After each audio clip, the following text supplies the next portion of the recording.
Welcome, welcome, welcome to Alley Top Files. I apologize for the late delay. I was just waiting for Baron to finish up his show. I have a special guest today. Love and Compassion's in the house. So welcome, welcome everybody coming in. I'm bringing her up now. Hello. Hi, everyone. How are you? I'm doing good. You? Good. Very good. What happened last night?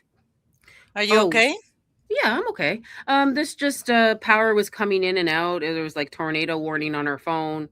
So we just decided it wouldn't be a good day to go live. Yeah, it was just a little crazy the past week with the fires and being just basically stuck inside under quarantine. And then, as that's happening, it starts to, look like it's going to rain. And we're like, awesome. But then the winds come and now we're getting tornado warnings every 5 minutes on our phones. Yeah. And the Even power's today. flickering out. And, so we're like, okay, why don't we just bunker down for the night? Yeah. Take a night off. Shabbat shalom. Yeah.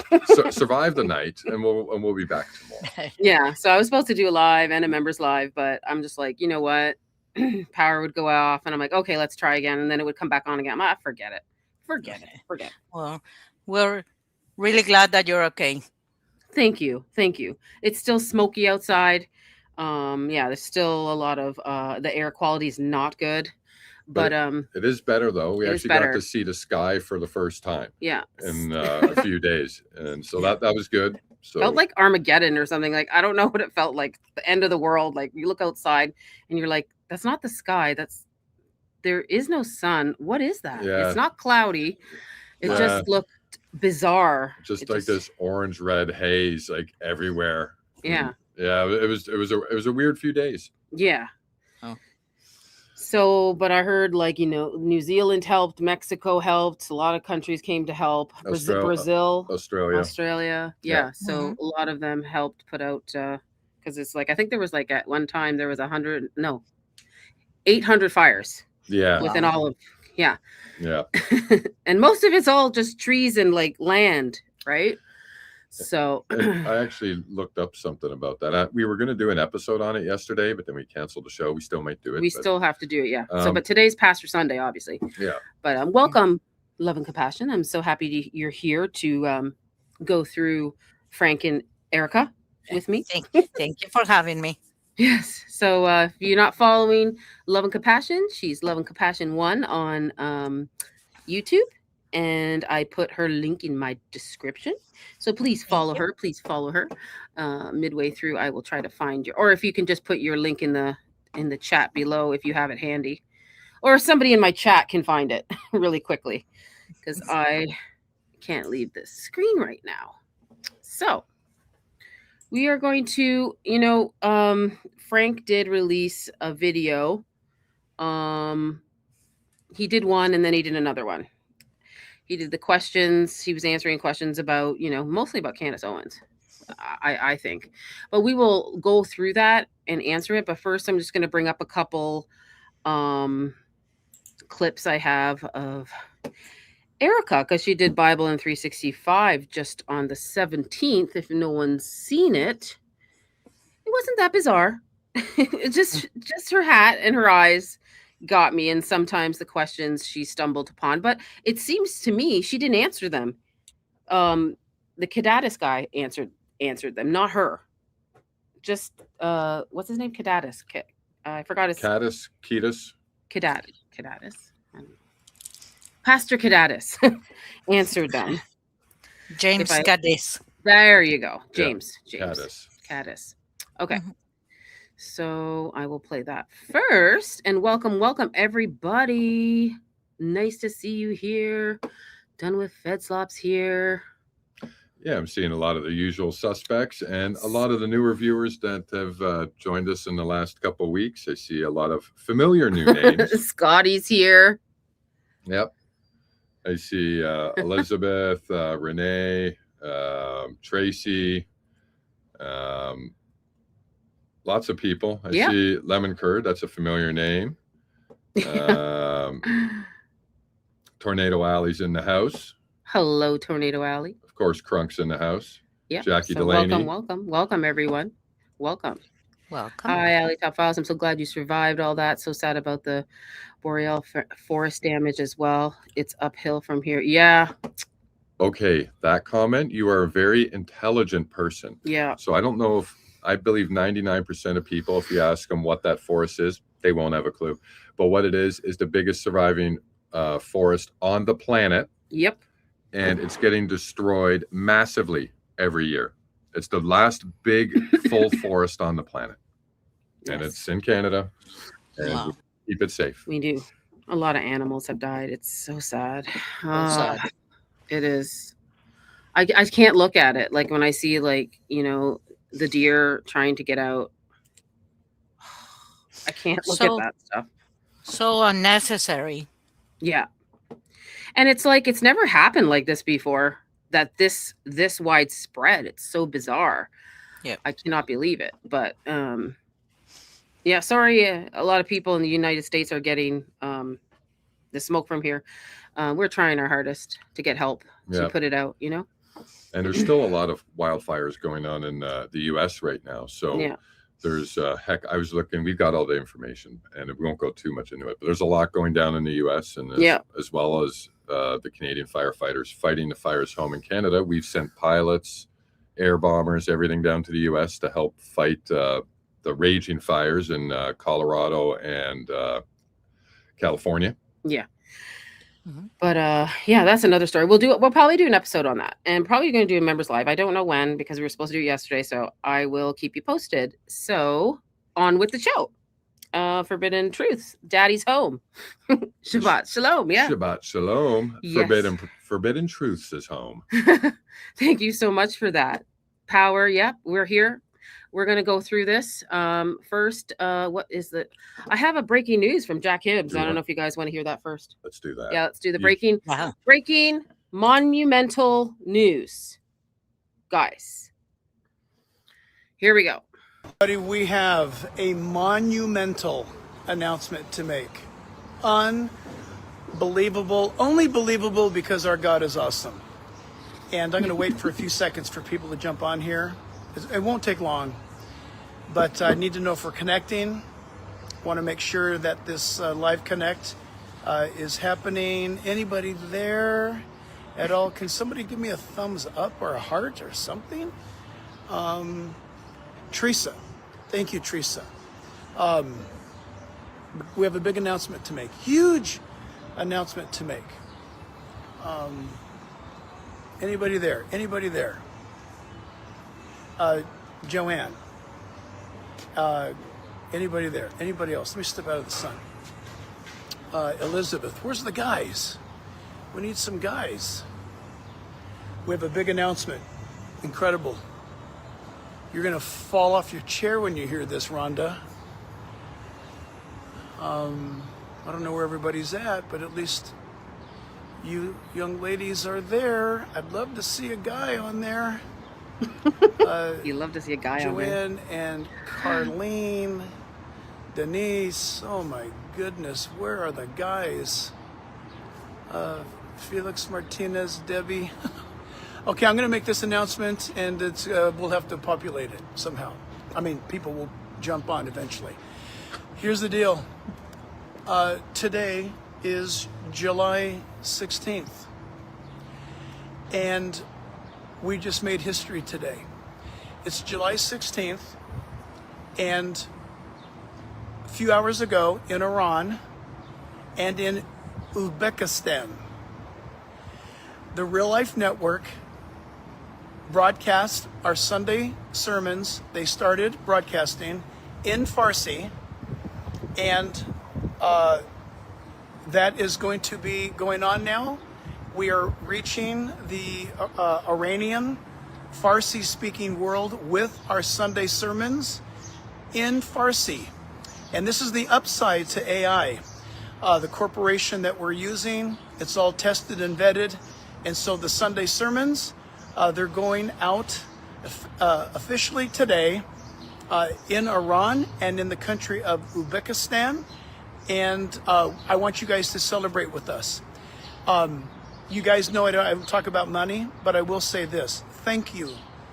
You guys know who you are, who have put your efforts toward the Real Life Network, and those resources went to teaming up with a very high-tech, top-shelf, Christian-owned AI firm that was able to take our sermons and to convert them into Farsi.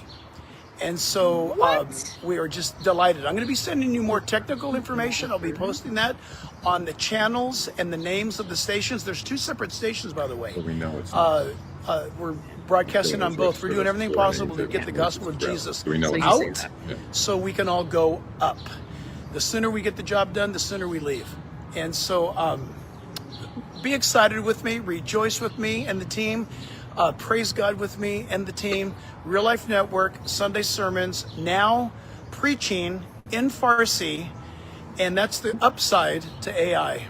Thank you, all of you who support this remarkable work, because it is a remarkable gospel for a remarkable work. God bless you guys. Okay. This is no. AI Christian affirm? What? Oh, like the AI data center firm he's mentioning. It's funny because, like, he says his company teamed up with an AI data network in order to start translating these fake religions sermons and spreading them out. The weird thing is that company is connected to a company which happens to be registered as a foreign agent, so they're not Christian. So let's just sort of get that out of the way. You can't be registered as a foreign agent from a country that has a religion that hates yours and then claim that they're Christian. Allegedly, that's where we think it's coming from, because he said it was his company. We know those company ties. That's been exposed already through Salem and everything else. Yeah. So we already know who pays for that, and it's not Christians. It's not. So yeah, just wanted to play it one more time because some new people came into the chat. Thank you guys for showing up. We got a little bit of Frank. We got a little bit of Erika today. I'll start with Erika and welcome Love and Compassion. She's joining me today to break down the pastor slop. Did you want to touch on any of the comments after that video or no? I mean, a lot of people are saying stuff. AI firm is translating his sermons. Yeah. Where's the one I liked? Where was it? Oh yeah. No, hold on. It was a really good one. It was really funny. Yes. Kimba 8387. I prefer Andy Warhol's wig. Come on, I thought that was great. Oh my gosh, where's that? And Cirilla Bernhardt, his rug looks pretty good in this video. Yeah. So I just thought those were funny. We all know it is, right? It is one. Oh yeah. We know. We just know. We know. Oh, you know. And Scotty had a question for you, Love and Compassion. He wanted to know if you happen to see or know of any. Actually, there it is, right there. You can bring it up right there. Okay. So I don't have to speak it out then. So there's Scotty's question for you, Love. Actually, that is something that I have been keeping an eye out. Other than there are data centers because they're needed. You know, those are for regular communications. They're needed. I haven't seen any communications or around this area that they're building mega data centers. AI centers. So no. Okay. Well, that's good. At least you won't have to worry about your drinking water where you are, because those things will destroy it. So if you have one near you, all of a sudden you'll start drinking bottled water. Yep. Oh my goodness. Okay, so that was a little bit of Mr. Jack. Forbidden Truth. Please read text from CK to MTG.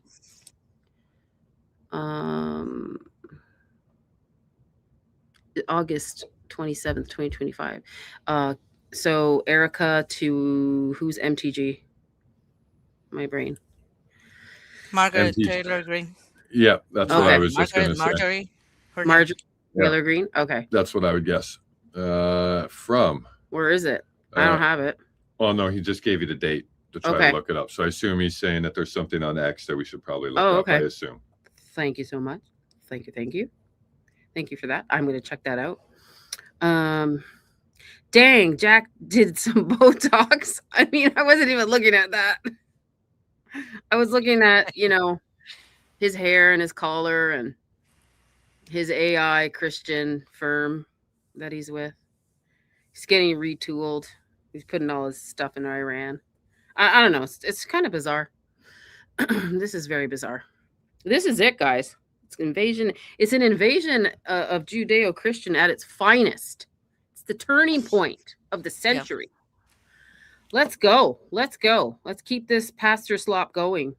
By the way, I wanted your guys' opinions later. I have this, and I have this, and I have this. I don't know which one I like. I don't know which one you like, love. Like, it's just like a background for like my YouTube banner, but I don't know. All of them. They're all, like, I like all of them too. I don't know. But anyways, there's 1, 2, and 3. So if you like number 1, put number 1 in the chat. If you like number 2, put number 2 in the chat. And if you like number 3, put number 3 in the chat. That's 1, 2, 3. And I have a poll up too, by the way. That's 1, 2, and 3. First one, first, second. It's like a tie. Like, I don't know. I'll check the chat later, but thank you so much. All right, so we're gonna get on to, I don't know if you guys seen this. I'm just gonna show a little bit of Erika, and I want like love and compassion to tell me what she thinks. I got just 2 or 3 videos, 3 videos of her, and then we're gonna move on to Frank. So get your popcorn, get your coffee, your tea, and sit down and join us for the pastor slop. I speak something out loud and it feels like the enemy has a way to sabotage. I found myself praying only silently and more hesitant to pray aloud. Is there any validity to this? I know we are to pray and praise, but why do I feel so apprehensive now to voice my prayers aloud? So she's talking about somebody wrote in talking about No question, and then we're going to wrap and we'll see you guys in August. devil. It's from Nancy. I've heard that the devil hears when we speak words aloud, but can't know our thoughts like God does. I've experienced many times when I speak something out loud and it feels like the enemy has a way to sabotage. I found myself praying only silently and more hesitant to pray aloud. Is there any validity to this? I know we are to pray and praise, but why do I feel so apprehensive now to voice my prayers aloud? And I remember when I went through this, and I still do every now and again. Just look at her eyes. She doesn't answer the question, love. So I'm just telling you, she's not answering the question, but her face. Okay. Yeah. Let's do the behavioral analysis of her eyes and face and lips and. Like, man, I better shut my mouth. I don't want the enemy to hear my words, because the devil is that sophisticated. But the answer also lies in the fact that he is sophisticated and that he knows, and he's very good at studying us. Mm-hmm. So I wouldn't worry, because I think he's going to get whatever information that he needs by the ability to be able to study us in a way. Now, I will tell you this.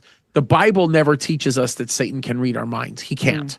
Okay, only God alone possesses that knowledge. He's sophisticated enough where he can actually see things, and be able to make guesses, right? So Satan and demons, of course, his demons, they can hear spoken words. They can observe behavior. They can study patterns. They can make very intelligent conclusions, like a con artist would, in maybe reading you, or an interrogator would. Yeah. So I don't even know why she's on the show, because she doesn't answer any questions. I watched it today. Just and the eyes again. And when she tries to answer questions, she really couldn't do it. I don't know what's going on with her. I don't know, babe. I really don't know what's happening with her. I think somebody, if that's the case, because I haven't watched all this. So you said you have, and you saying she's not answering questions. I think somebody finally told her to shut up after 10 months. She's not doing this. If I can be honest, and then people are like, we can't get over your crazy looks. You have those no matter what. For example, the one that's on the screen right now. Yeah. But stop talking. Yeah. Just nod. Act like you got a mouth full of peanut butter. Yeah. And you can't talk. I think she's medicated. Just mumble. Yeah. Eat some space cake, then have some peanut butter, and just mumble your way through. So I'm gonna play the next one. I don't know if this one is. There's a certain one I want to play, so just give me a minute. Atheist and live lifestyles that are an abomination. That's not the one. It's this one. Caretaking is not. It's not easy. It's No. hard. No. It's hard, and you Let need me a village. rewind it. Sorry. Ready? How does a wife remain steadfast when she is exhausted by the caretaking of her once healthy and active husband that has suddenly and unexpectedly fallen ill, he being the breadwinner, faith-filled leader, and strength of the family? Whew.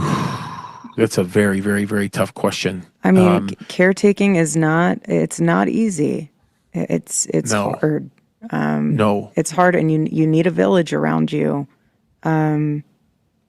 Not saying that you need other caretaker. You understand what I'm saying? Is like it's not.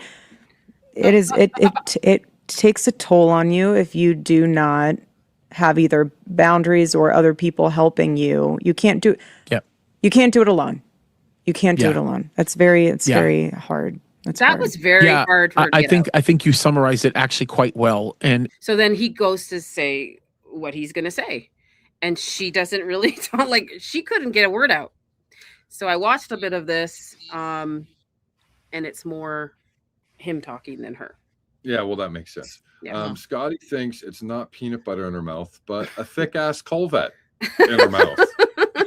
I'm just reading out the chat. Gosh. Just reading out the chat. May not be peanut butter, allegedly. And look at her hat. Now it's not available for merch, but soon coming to a website near you. Forever Kirk. Romans 5 something. 4-5. 4-5. I will bring that up right now. Romans. It's weird.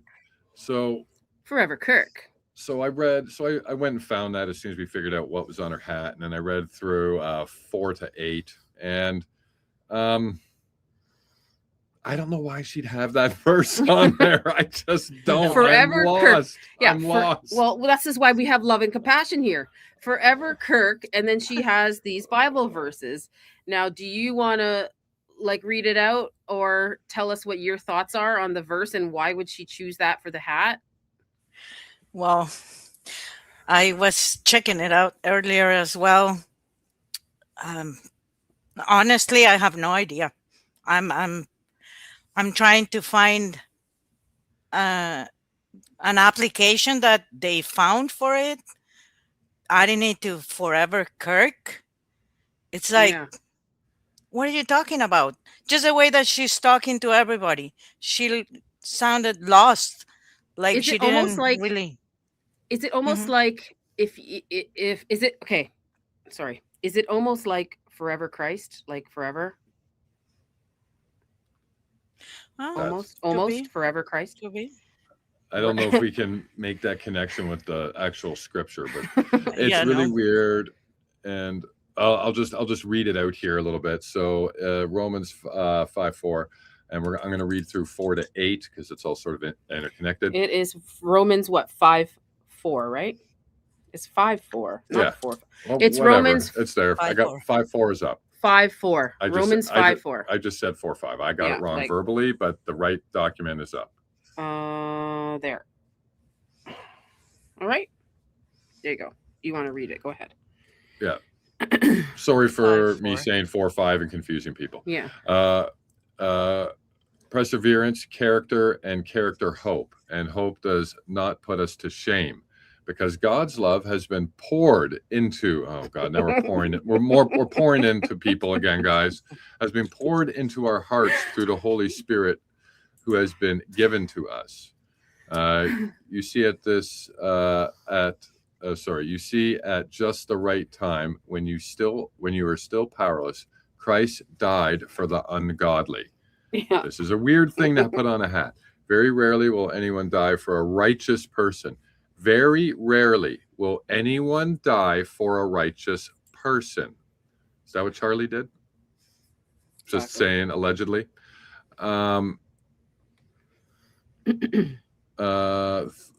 though for a good person someone might possibly dare to die. But God demonstrates his own love for us in this: while we are all still sinners, Christ died for us. So Mm-hmm. so that's the full context of what's there. But the main part that they were talking about is perseverance, character, and character hope. And hope does not put us to shame. That's weird, man. So what? Because you have hope, no one can shame you, or you are above shame? Mm-hmm. Like I'm struggling to find how they're referencing that to the hat, because when I read the rest of it, it actually isn't really good. Like it's not when you read the other couple bits of text there afterwards, like the combining scripture. Yeah, and it's the Forever Kirk that gets me with the Bible verse underneath. I'm thinking she's saying, almost like he's like a Christ, like forever Christ, forever Jesus. Well, the thing is like, so the only way I can put it together is because they're talking about perseverance of character and character hope. So is she trying to say that through Turning Point, Charlie will be able to have perseverance and character that's long lasting like God? That's the only kind of thing I could do. But then when we see what they're doing to his legacy, oh man, that's freaking gross. Yeah. That is so gross. And the word poured is in there. Yeah, yeah, I know, guys. It's like, oh man. Yeah, they're pouring into our hearts. They've poured into our souls. They've poured into our brains. They do everything except for pour into our pockets and pour onto our dinner plates. But they'll pour everywhere else, apparently. Yeah, and speaking of poured, where's the body? Read Jude 1:9, Erika's ritual. I seen that. Yes, I seen what you're talking about. Yeah. Speaking about poured into, before we get into Frank, let's just watch this one last. Releasing a speaker list.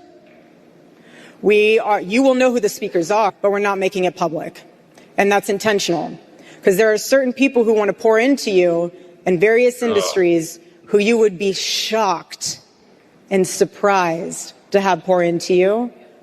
No, and it gives them the opportunity to do that and still fly under the radar, because like Charlie would say, there are certain people that are meant to be fighters and there are certain people that are meant to support the fighters. And sometimes those people are behind the scenes, and that's okay. There's nothing wrong with that. Again, everyone serves their purpose. But with Invictus, what we're trying to make sure that you guys have is the opportunity to be able to let that shield down. You guys will be going to a retreat center. When I say that, I mean you will be in the outdoors. You will be in California.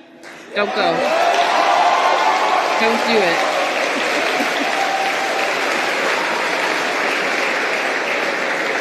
So again, you'll be poured into in the morning, afternoon, evening, briefly, not super heavy. Briefly. But then you guys can go out and you guys can do archery. You guys can go swim. You guys can canoe. You're going to be poured into in the morning, in the afternoon, briefly in the evening. So after a full day of retooling, they're going to give you a bow and arrow? Man, are they trying to create mass murderers and government assassins? What the heck is going on here? I don't know. It's not a good word to use, Like if I was going to send my kids somewhere and I hear her saying that you're going to be poured into morning, noon, and night, I definitely don't think I'd send my child there. Yeah. Just saying. But come on, what's a little bit of brainwashing going to do to anybody? What's with the milk? Everybody's saying milk. Well, because it does a body good. Oh my God, babe. Oh my God, I heard something on a space today. Oh my God, should I say it? I don't think I should say it. Oh. It's Pastor Sunday. I don't think I can. I just seen a great comment from somebody. Tamara Foot 5917. Don't pour your BS here. Oh, yeah. Where's that? Well said, Tamara. Where is that, Tamara? Scroll all the way down to the bottom to the beginning. I know you're in the middle of it somewhere, and I'll start to scroll up. Yeah. And you'll see it somewhere in there. You got like different messages to me. That's so weird. It is like I could never. I'm all the way down here, and it's like 1, 2, 3, 4, 5, 6, 7, 8, 9, 10th message up from the very first messages. So weird. Now 12, 13. So I see this. No. Well, I read it out, and I did read the person's name. It's Tamara Foot 5917. Don't pour your BS here. Tamara, I'm trying to find it. I can't find it. But yes, thank you, Tamara. That's a really good one. It's weird that I can't find it. But anyways, moving on. Moving on. I'm not that quick like Chris is because I'm doing other things. But thank you so much. Also, if you're not following Chris, he's Mad Max on X. Mad Max what? I have no idea.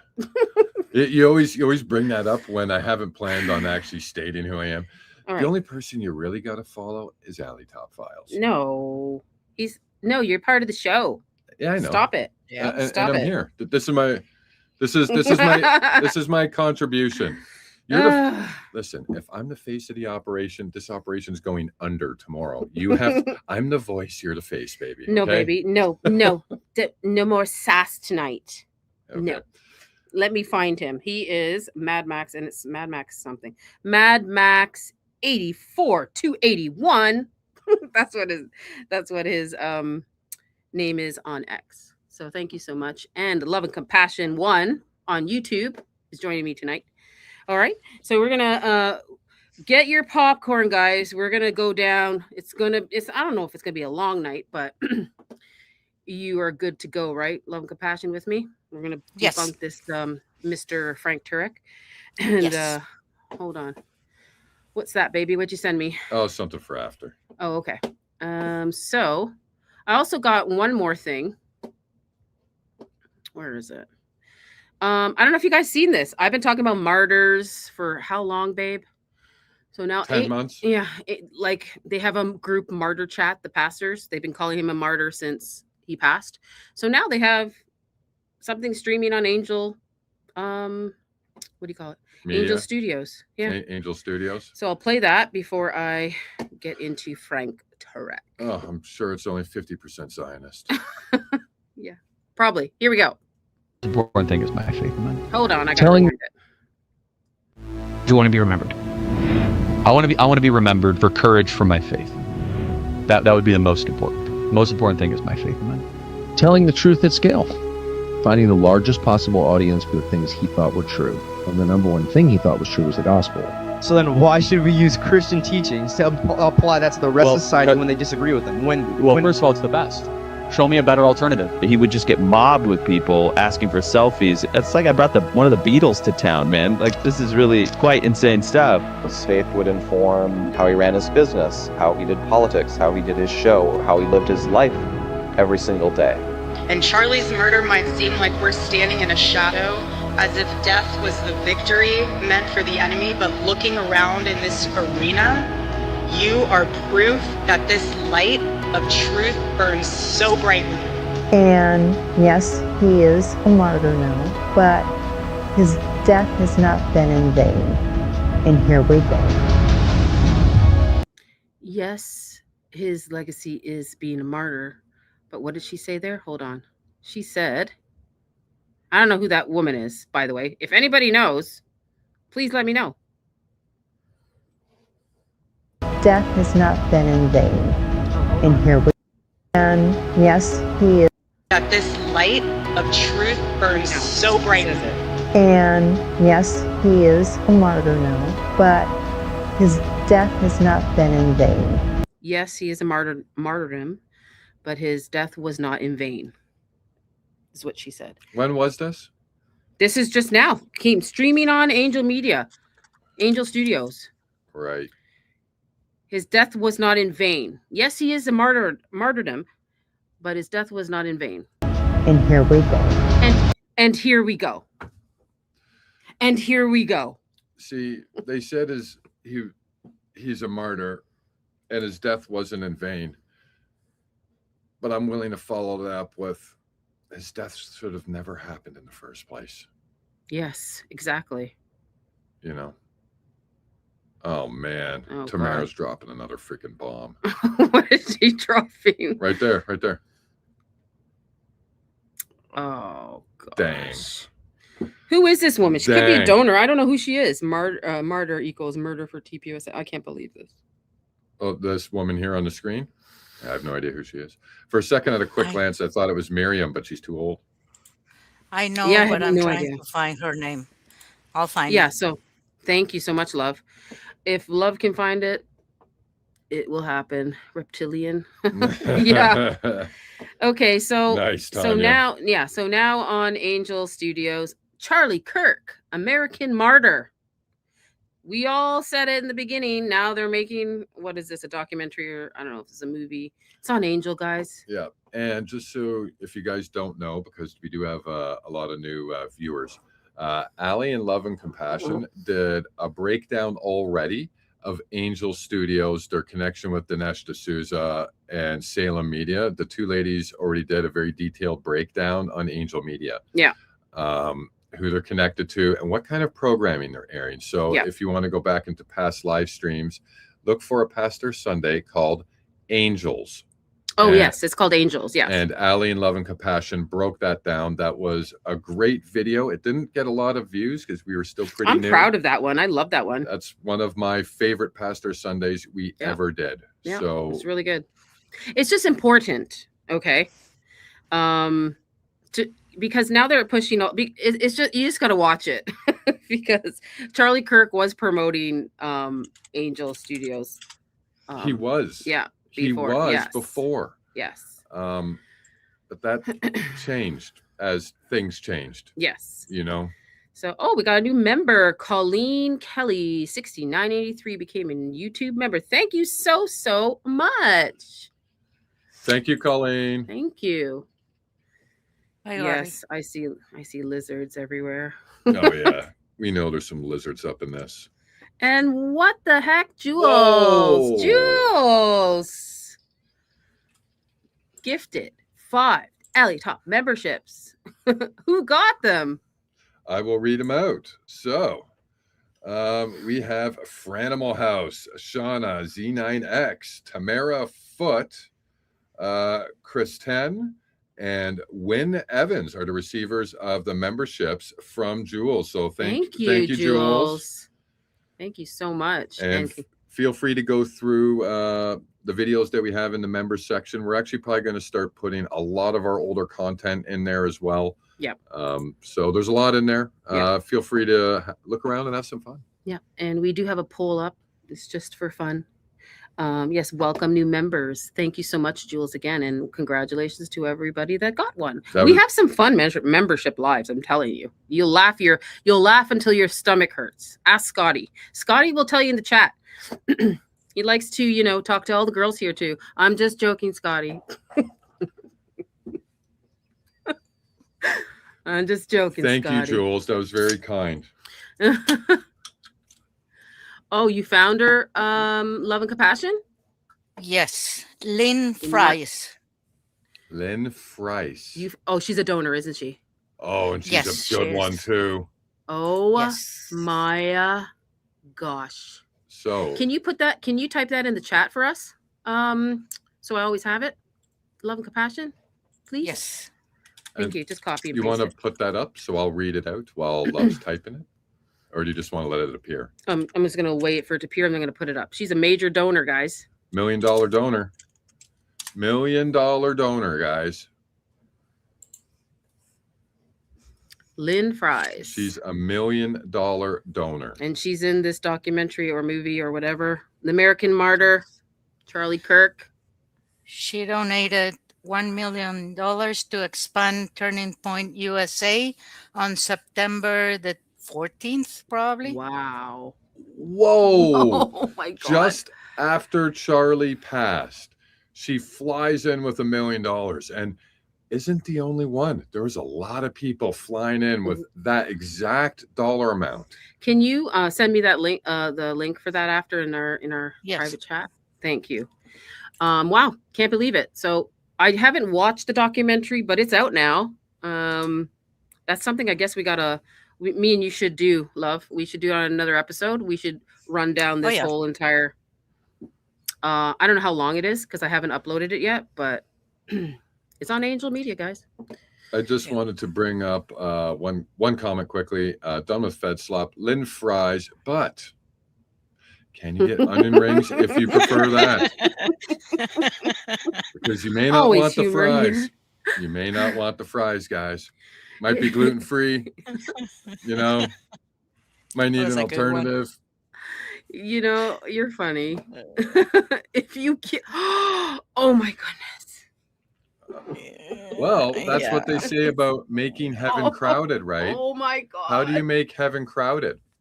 Think about it. Yep. How do you make heaven crowded?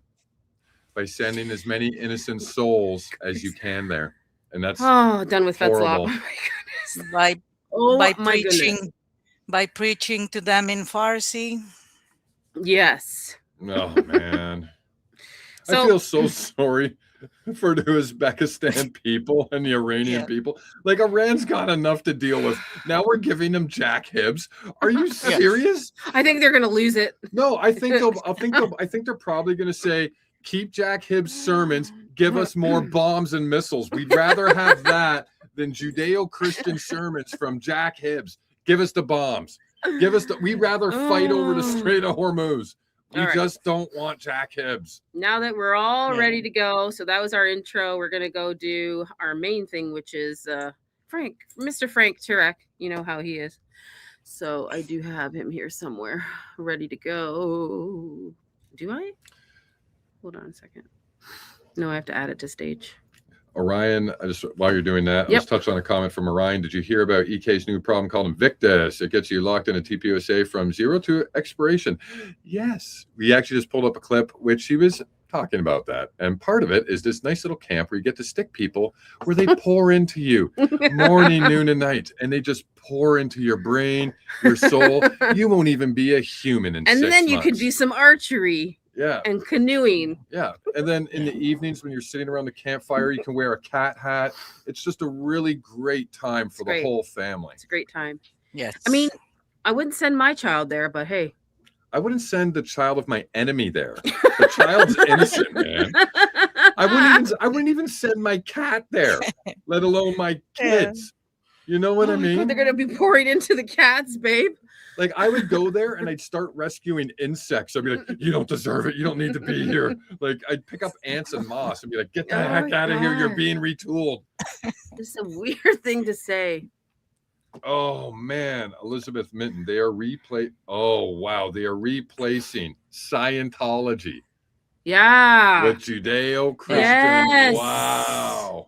Yes. Wow. Where is that? I never can find anything. It's all the way. You got more comments to me because you get all the X comments because you're the stream. I don't get that. Okay. So it's Thank you, all Elizabeth. it's close to the beginning, actually. It's like 5 or 6 comments up. Okay. Man, I know Iran doesn't want Jack Hibbs or the rug. Elizabeth, that was a good comment. There it is. Found it. Found it. Yeah. I could be on board with that. All right. How hard they're pushing this. Hope you liked our intro. Please follow my guest, Love and Compassion. She does a lot of Bible breakdown verses on her page, her YouTube page, and she might be doing some Spanish speaking classes. Right? Working on it. Yes. Working on it. She's working on it. Oh man. So Oh man, I feel so sorry for that person. I will put her YouTube in the link when I find it, but we're going to move on to Frank Turk, because oh gosh, what do we say about Frank Turk, babe? Oh, He Frank. is like when he talks, he just doesn't stop. He doesn't stop. Oh, Frank's He pretty has- special. He has no filter.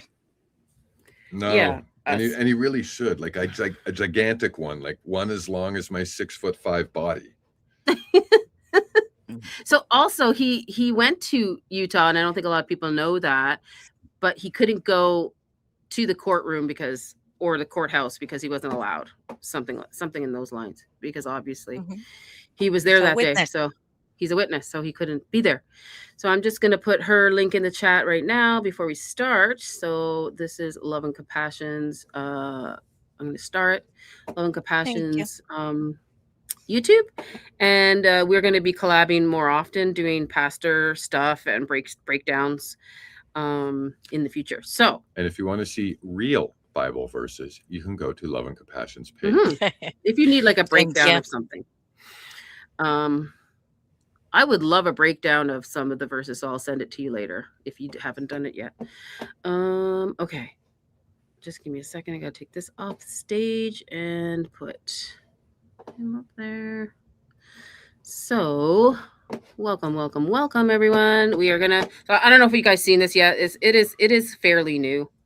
I think it was Friday he put it out 4 days ago. Yeah, I think Candace covered like 1.5 clips or 2 clips on her show, and it was funny. We found it the same day. We were gonna go live that day on it, and we're like, oh, Candace showed a clip. We can wait till Sunday now. Yeah, let's wait till Sunday.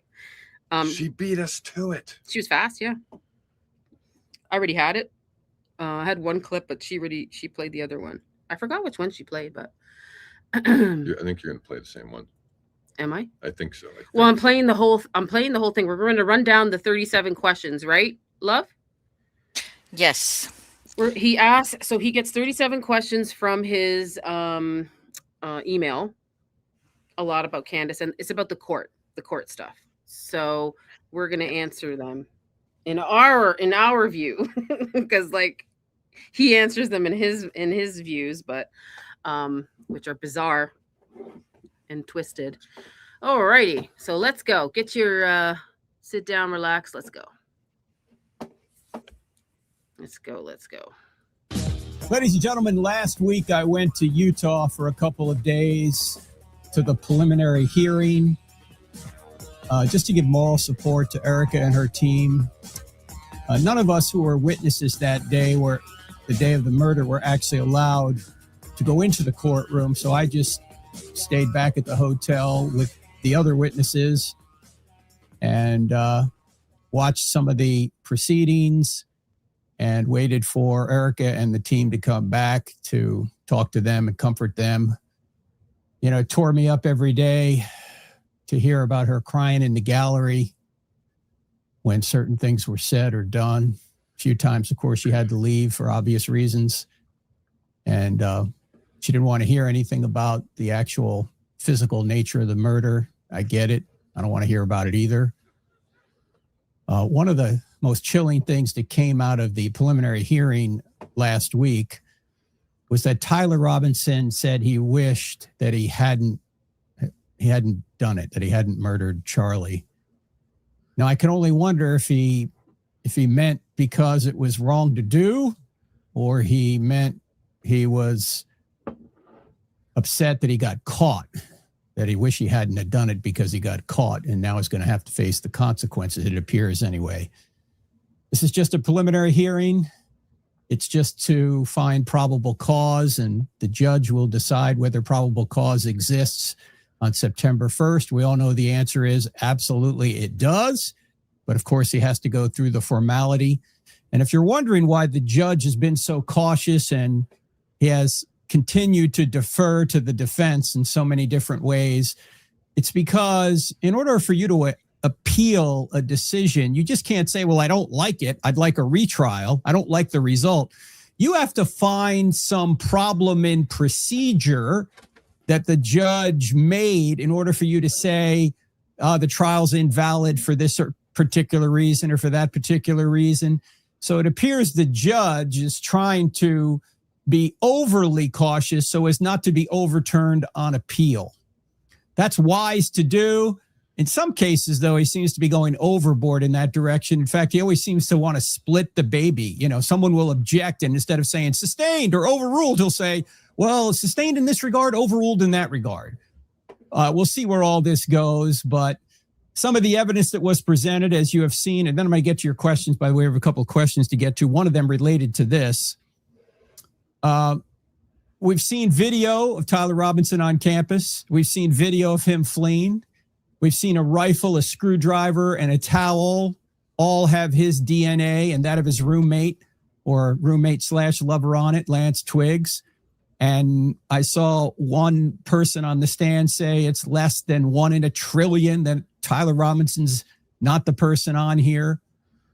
We've seen text messages that include a confession. We've seen a note left behind that includes a confession. We've seen testimony from his roommate and lover that includes a confession. Also, the fact that he was etching bullets with evil messages on them. His roommate admitted that. Also, the fact that Robinson cried and said he wished he hadn't done it. So we've got confessions in 3 different ways. The text also show motive, that he thought Charlie was a hater and some hate can't be negotiated out. We've also, the texts also show that Tyler Robinson said he left the rifle in a certain spot, and that is exactly where it was found by police. And all of this shows premeditation. So quite obviously, there is probable cause for a trial. And look, if we're being realistic and we're dispensing with all the formalities, it sure looks, as Jonathan Turley of George Washington University said, this is a slam dunk conviction. The only question is he going to go and his team going to go to the prosecution and try and plea it down and say, okay, I'm guilty, but don't murder, no, we can't murder a true killer. Don't kill me. If he truly did murder Charlie Kirk, then he does deserve the death penalty. Did you hear what he said? Wow. Did you hear what he said? Was that a Freudian slip? Did he just admit that he knows he's innocent and they're going to murder him? Let me rewind it. Going to go and his team going to go to the prosecution and try and plea it down and say, okay, I'm guilty, but don't murder, no, we can't murder a true killer. Don't kill. Oh, yeah, babe. Good catch. Me. If he truly did, team going to go to the prosecution and try and plea it down and say, okay, I'm guilty, but don't murder, no, we can't murder a true killer. Don't kill me. If he truly did murder Charlie Kirk, then he does deserve the death penalty, especially because he's met some standards in the law that, as I understand it anyway, get the death penalty. One of them is putting children in danger, and another has to do with. All right, I can't take this part. All right. Sorry, guys. I'm pausing this when he says putting children in danger. All right. Don't you guys agree? And thank you so much, Colleen, for the super chat, 6983. Erika Kirk started following me on X. What? Did she really? Oh, you gotta show me that. That is crazy. Are you following her? I'm not following her. Maybe she's following people that follow her. I don't know.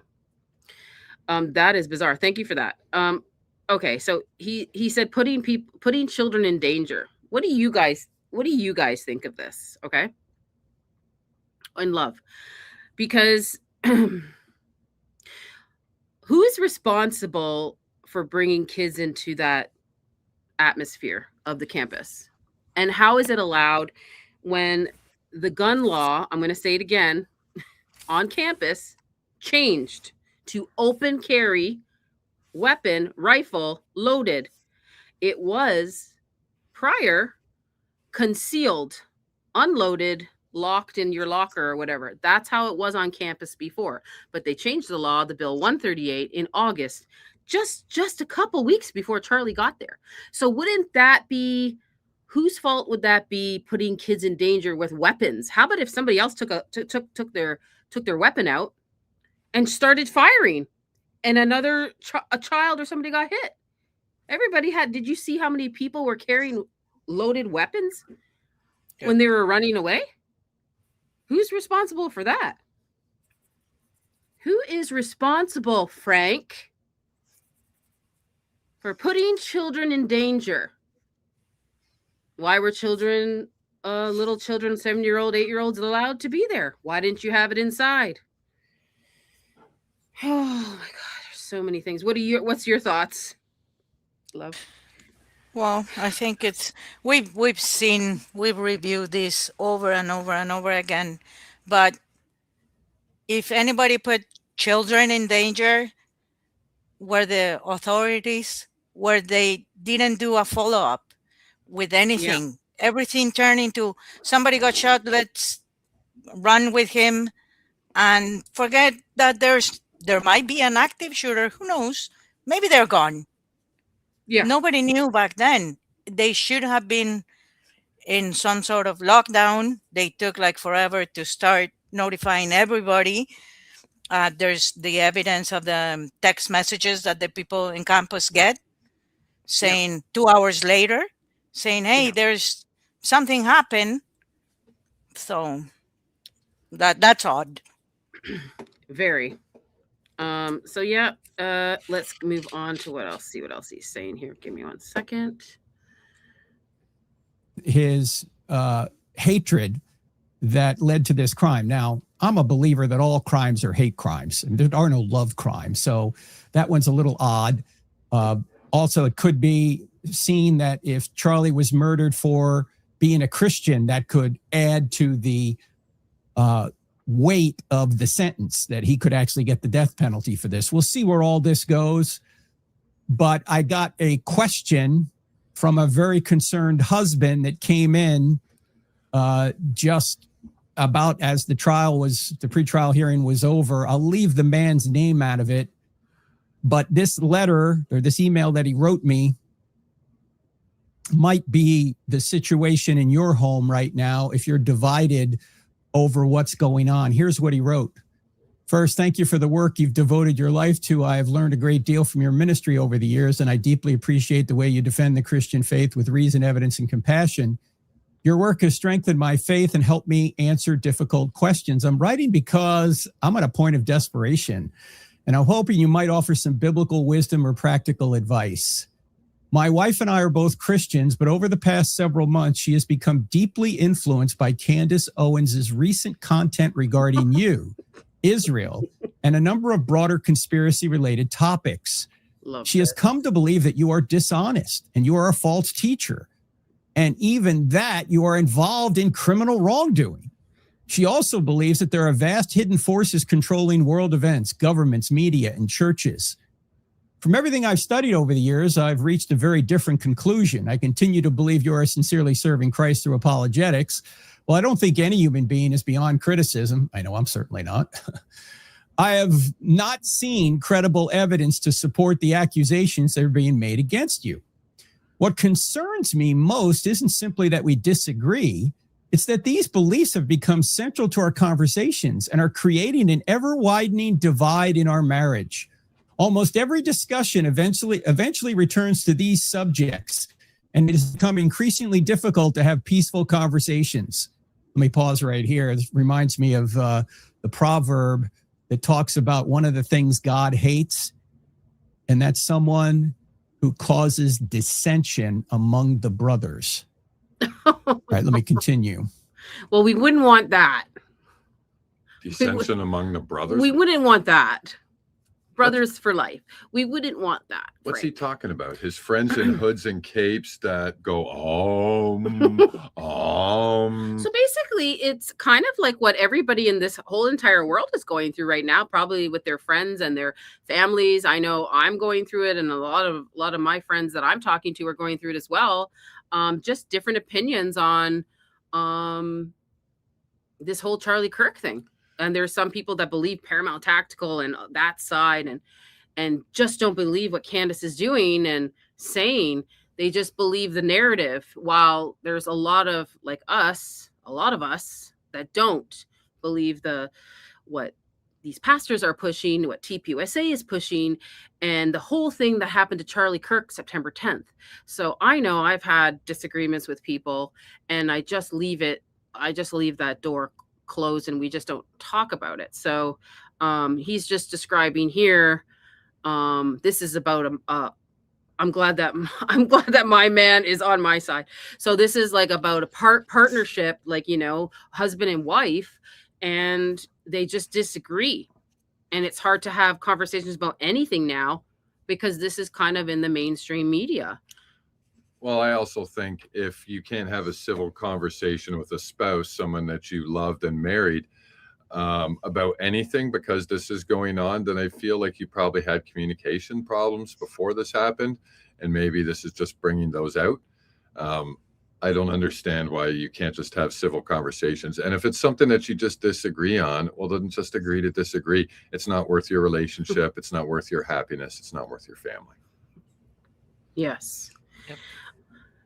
And I don't know, it put a 1 in the chat if you have family that disagrees with all the stuff with the Charlie Kirk case, and put a 2 in the chat you don't. I'm pretty sure I'm gonna get a lot of more ones than twos, because there's so many people that in my family and friends that just disagree. So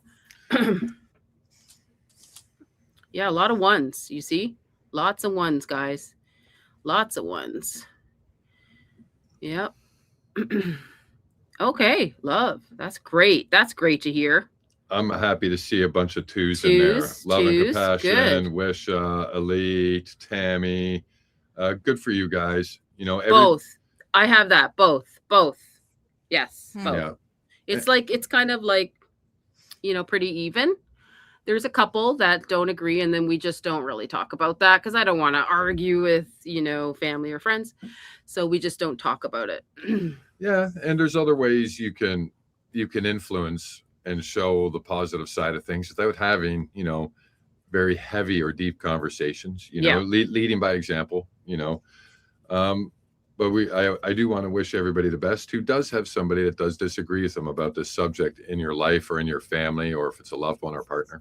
I wish you the best, and just try to respect each other the best you can. If conversations get heated, take a moment, cool off. Yeah. And I agree, Elizabeth. It's no one's fault but your partner's fault if your marriage falls apart, and not in anyone else's fault. They are so desperate right now. Yeah, they're just blaming Candace Owens. They're going to blame Candace Owens for marriages falling apart. Yep. And I just, like, we talked a little bit about it, but I don't think that's a very legitimate reason. Like, if it falls apart because of this, you probably had maybe issues you didn't even realize. And that happens in relationships. Yeah. But you should never blame somebody else for your own issues. No. All right. Moving on. Do you want to say something, Lo? It's something that has been happening for a long time. It's like a pendulum. We have been pushed so hard throughout regarding anything, so it's either you're on this side or on the other side. Being in a marriage is not that. You might like something and I might not like it. That doesn't mean that I hate you. Exactly. But it doesn't mean that you hate me either.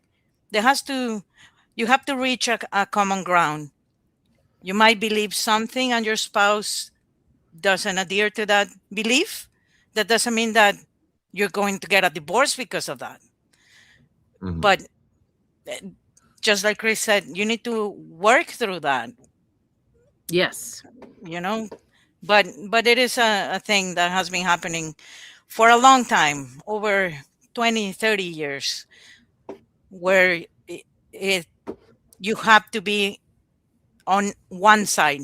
And this includes politics, includes religion, includes sports. And it shouldn't be like that. Yeah, and a lot of people get into, like, I've talked to some of my friends, and they get into really big arguments regarding politics, pastors, the Charlie Kirk case. A lot of people, and I just say you just got to cut that stuff out of your relationship with that person, because you don't want to ruin the relationship because of that. But in a marriage, well, I don't know. It's going to be hard if one person, you just can't talk about it. That's just my opinion. I don't know what your opinion is, babe. I think you just shouldn't talk about it, because it's just going to start. Well, it all depends on the two individuals. If you have two very, very headstrong individuals who both, as their first reaction when they get into an argument or disagreement, is to scream their face off until they're blue in the face, then no, maybe you shouldn't talk about it. But if you and your partner can have reasonable conversations, even though you disagree, then have those conversations. It all depends upon the people that are involved in the situation, the relationship you have, and how you guys resolve your disagreements. And only you guys will know that, right? Yeah. So if you're in a situation where you can have those conversations, then start to have them, but don't bombard the person with it. Even if they're open to it and you try to talk to them 10 hours a day straight about it, they're not going to want to hear it anymore. Yeah. So, talk about it softly, slowly. Yes. And when they say it's enough, leave them alone. If they say that's enough, I don't want to talk about it anymore for now, then let them have their space. Right. right? Otherwise, you're just a Zionist ramming stuff down people's throats. Didn't we do that in the beginning? Because we didn't know, me and Chris didn't know what was going on in the beginning with Charlie Kirk. And I was just like, I had this vibe, like something's wrong. There was something in me that I couldn't stop. And he's like, babe, I can't watch this anymore. Like you're showing so much stuff in the beginning, like when this happened. But I was. For context, I didn't want to watch Charlie die over and over again and watch the blood gush out over and over and over again. Yeah. So I was like, no, I don't want to watch any of this right now. That's gross. I'm done. I'm sorry. I don't want to see this 20,000 times. I don't want it. No, and in the beginning it was, and I'm just like, no, there's something wrong. There's something wrong. And I wasn't looking when I'm rewatching it. I'm not rewatching his, him falling over. I'm looking at all the people, what was happening. I go, no, there's something not right. And so we were having some disagreements in the beginning, and I just, in his comment there, I kind of just did it by myself in another room, so he didn't have to hear it. Well, it wasn't like that. Well, it wasn't like, okay. It wasn't like I'm talking about like right after. I'm talking about days after this happened, and I didn't even go on like Mr. Lecko's yet. It wasn't until after the memorial that I went on to other people's shows, if that makes any sense. And I didn't have social media back then either, guys, by the way. I didn't have any of that. But anyways, no, and then he started seeing stuff that was weird, and then we both went on like YouTube shows. So it was just a slow progress, and we worked together. We worked together in talking about, because it is kind of deep. It's dark, it's deep. And sometimes we need breaks from this kind of stuff, right? Oh, yeah. Yeah. So that was a lot. Now we're going to move on to, I don't even know what question we're on. I think we're still on question 2. Is it 2? Let's go. Yeah. I've tried listening carefully. I've tried asking questions instead of arguing. I've tried examining the evidence together. None of it seems to help. The more evidence I present, the more convinced she becomes of the evidence itself as part of the deception. It's like, yeah, there's no way of winning here, right? In fact, if you think that all evidence is part of the conspiracy, there's no way of getting outside of that to show that the conspiracy isn't true. There's no way of unfalsifying that. That's the problem, or falsifying that, I should say. All right, let me continue with this gentleman's question. As Christians, we're called to seek truth, to test everything, and to remain humble. I'm struggling to know how to do that while also preserving my marriage. I'm not writing you to ask you to defend yourself personally. Rather, I'm asking how a Christian husband should respond when someone he loves becomes convinced of claims that seem resistant to evidence or meaningful dialogue. How do I continue loving my wife well without constantly arguing or silently affirming ideas that I sincerely believe are false? I've also wondered whether there can be a spiritual component to this kind of situation. Scripture speaks about deception, discernment, and spiritual warfare. But I want to be careful not to simply label someone I love. I don't want to respond with pride or anger. I want to respond with truth, grace, patience, and wisdom. Man, this lady has a very thoughtful husband. Let's just say that. He goes on to say, our marriage is under real strain because of these differences, and I honestly fear where this could lead if we cannot find a healthier way to communicate. If you happen to read this and have a few minutes to offer advice, or someone on your team could point me toward a message, article, or resource that addresses situations like this, I would be sincerely grateful. Thank you again for your faithful ministry. May God continue to bless and strengthen you and use your work to draw people to Christ. Excellent question, and a hard problem here. I like this man's attitude that he wants to love his wife, but he's wondering how can he deal with his wife, who seems to be immune to evidence, that no matter what evidence you give someone, it's more evidence of some sort of conspiracy. There's no way to falsify that belief. So maybe what I did is I sent him a bunch of questions that he might want to ask and then sincerely listen about. And maybe some of these questions can help you think through what's been going on. And if you're at odds with somebody you love who is on a different side of this, maybe these questions can help. I don't know. I'll just offer them. One question I might ask immediately is, what evidence would you need to see to know that the conspiracy you believe in is false? What evidence would you need to see? Because look, if Tyler Robinson really did murder Charlie Kirk and he acted alone, I need to the see evidence the that you footage. saw in the pretrial hearing is quite damning. Is all that evidence the product of a conspiracy? I would just ask that question. Let me go to some of the questions that I specifically sent him. And I'll start with this one. I need to see the footage in 4K. What evidence do we need? We need to see Tyler Robinson talk. I need to see Lance. Is Lance okay? Where's Lance? Why do we just have immunity in a testimony on video that's redacted? That he said he doesn't have 100% certainty that it's Tyler. I need to see Lance on the stand, see if he's okay. Where is Lance? Is he okay? I don't know where he is. Evidence? The footage. Well, I would just, as far as I'm concerned, we haven't seen a single bit of evidence that can link Tyler to even being there on the day. So I'd like just at this point to see something definitive. Show me a picture of his face on UVU. He doesn't even have to be anywhere. He doesn't have to be holding a gun. He doesn't have to be near Charlie. Yeah. Show me a picture that can easily identify him there. Yeah. Not blurry man. Like a picture of his face. Yeah. Not his ass, not his back, not his hat, not his shoes, not his crotch, not a limping leg. Show me a picture of the guy's fucking face. Yeah.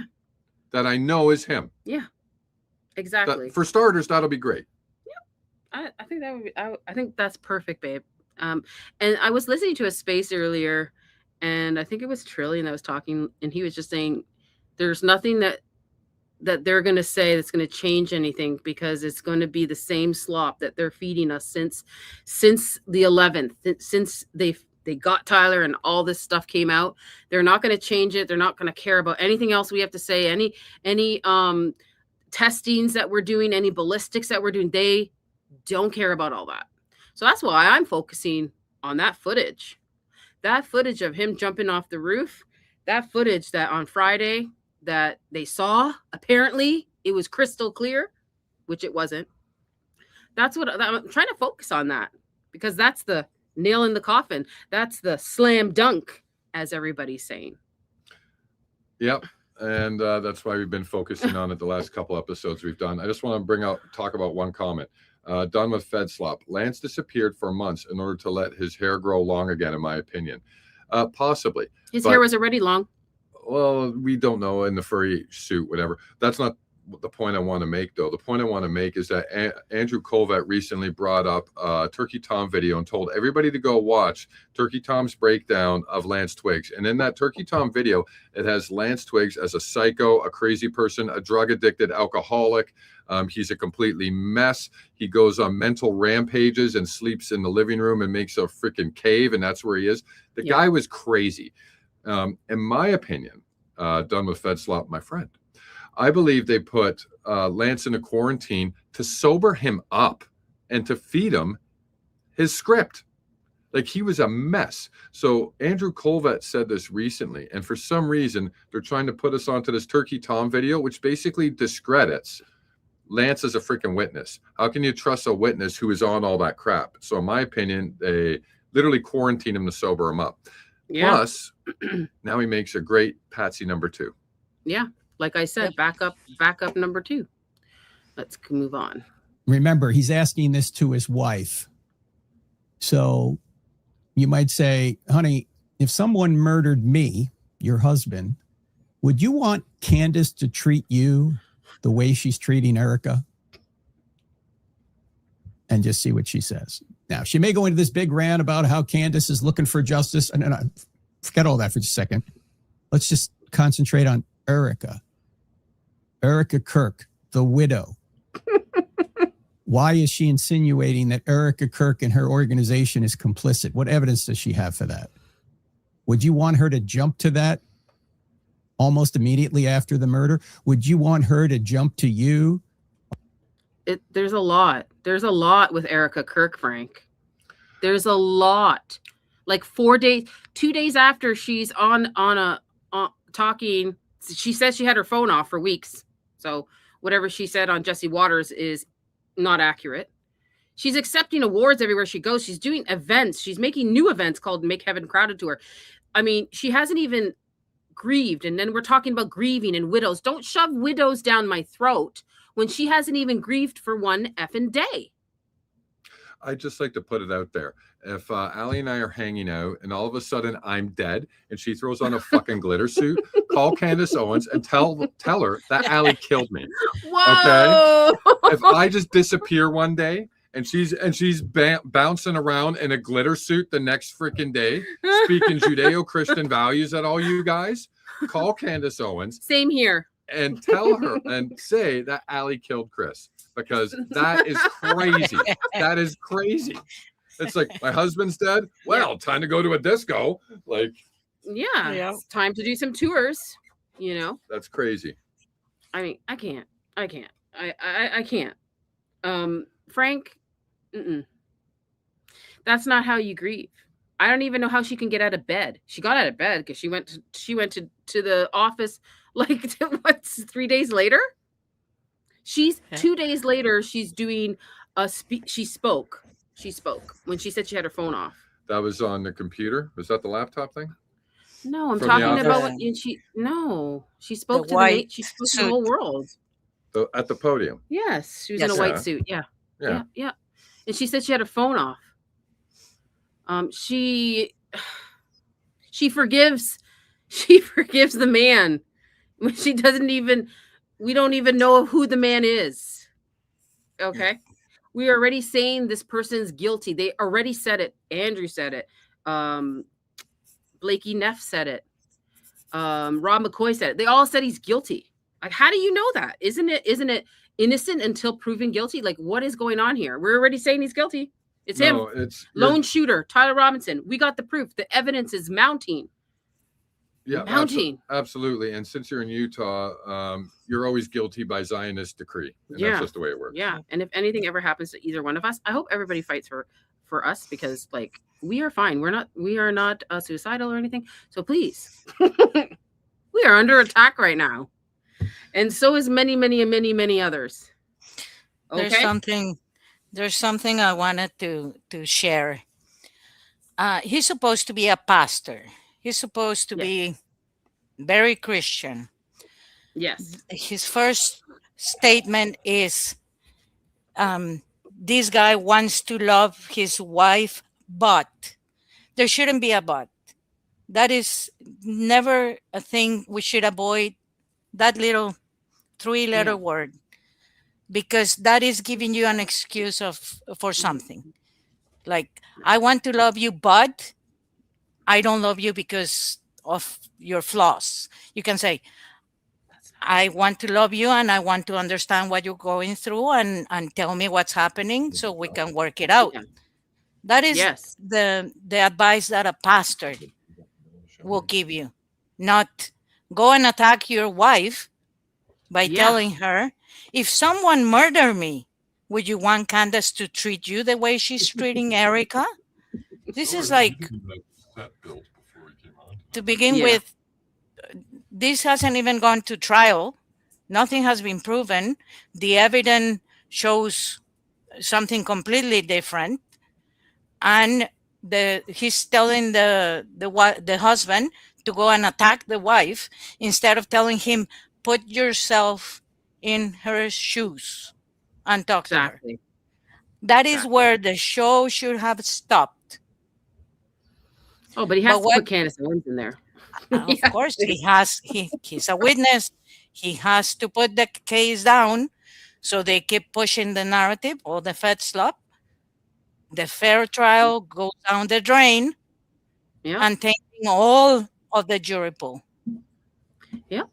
And I think like somebody told him to make this video, because this is his second video now of Candace. Yeah. And Paramount Tactical's going full force with the spaces on X. So go watch them. I put them all in my video sections in my YouTube, because some people don't see X. Yeah, I was done with Fed Slop in the comments section of Gary's space tonight. And I thanked Gary for doxing us. And I said he must be really bored if he's going to try to be nice to people, maybe because his hackers doxed everybody and found nothing. So maybe that's why he's hosting Yeah. another space tonight.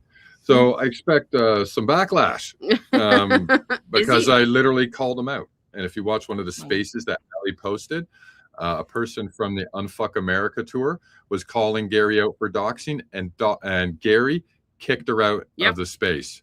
Right when she was about to finish her question about him doxing people, he cut her off and took the mic away.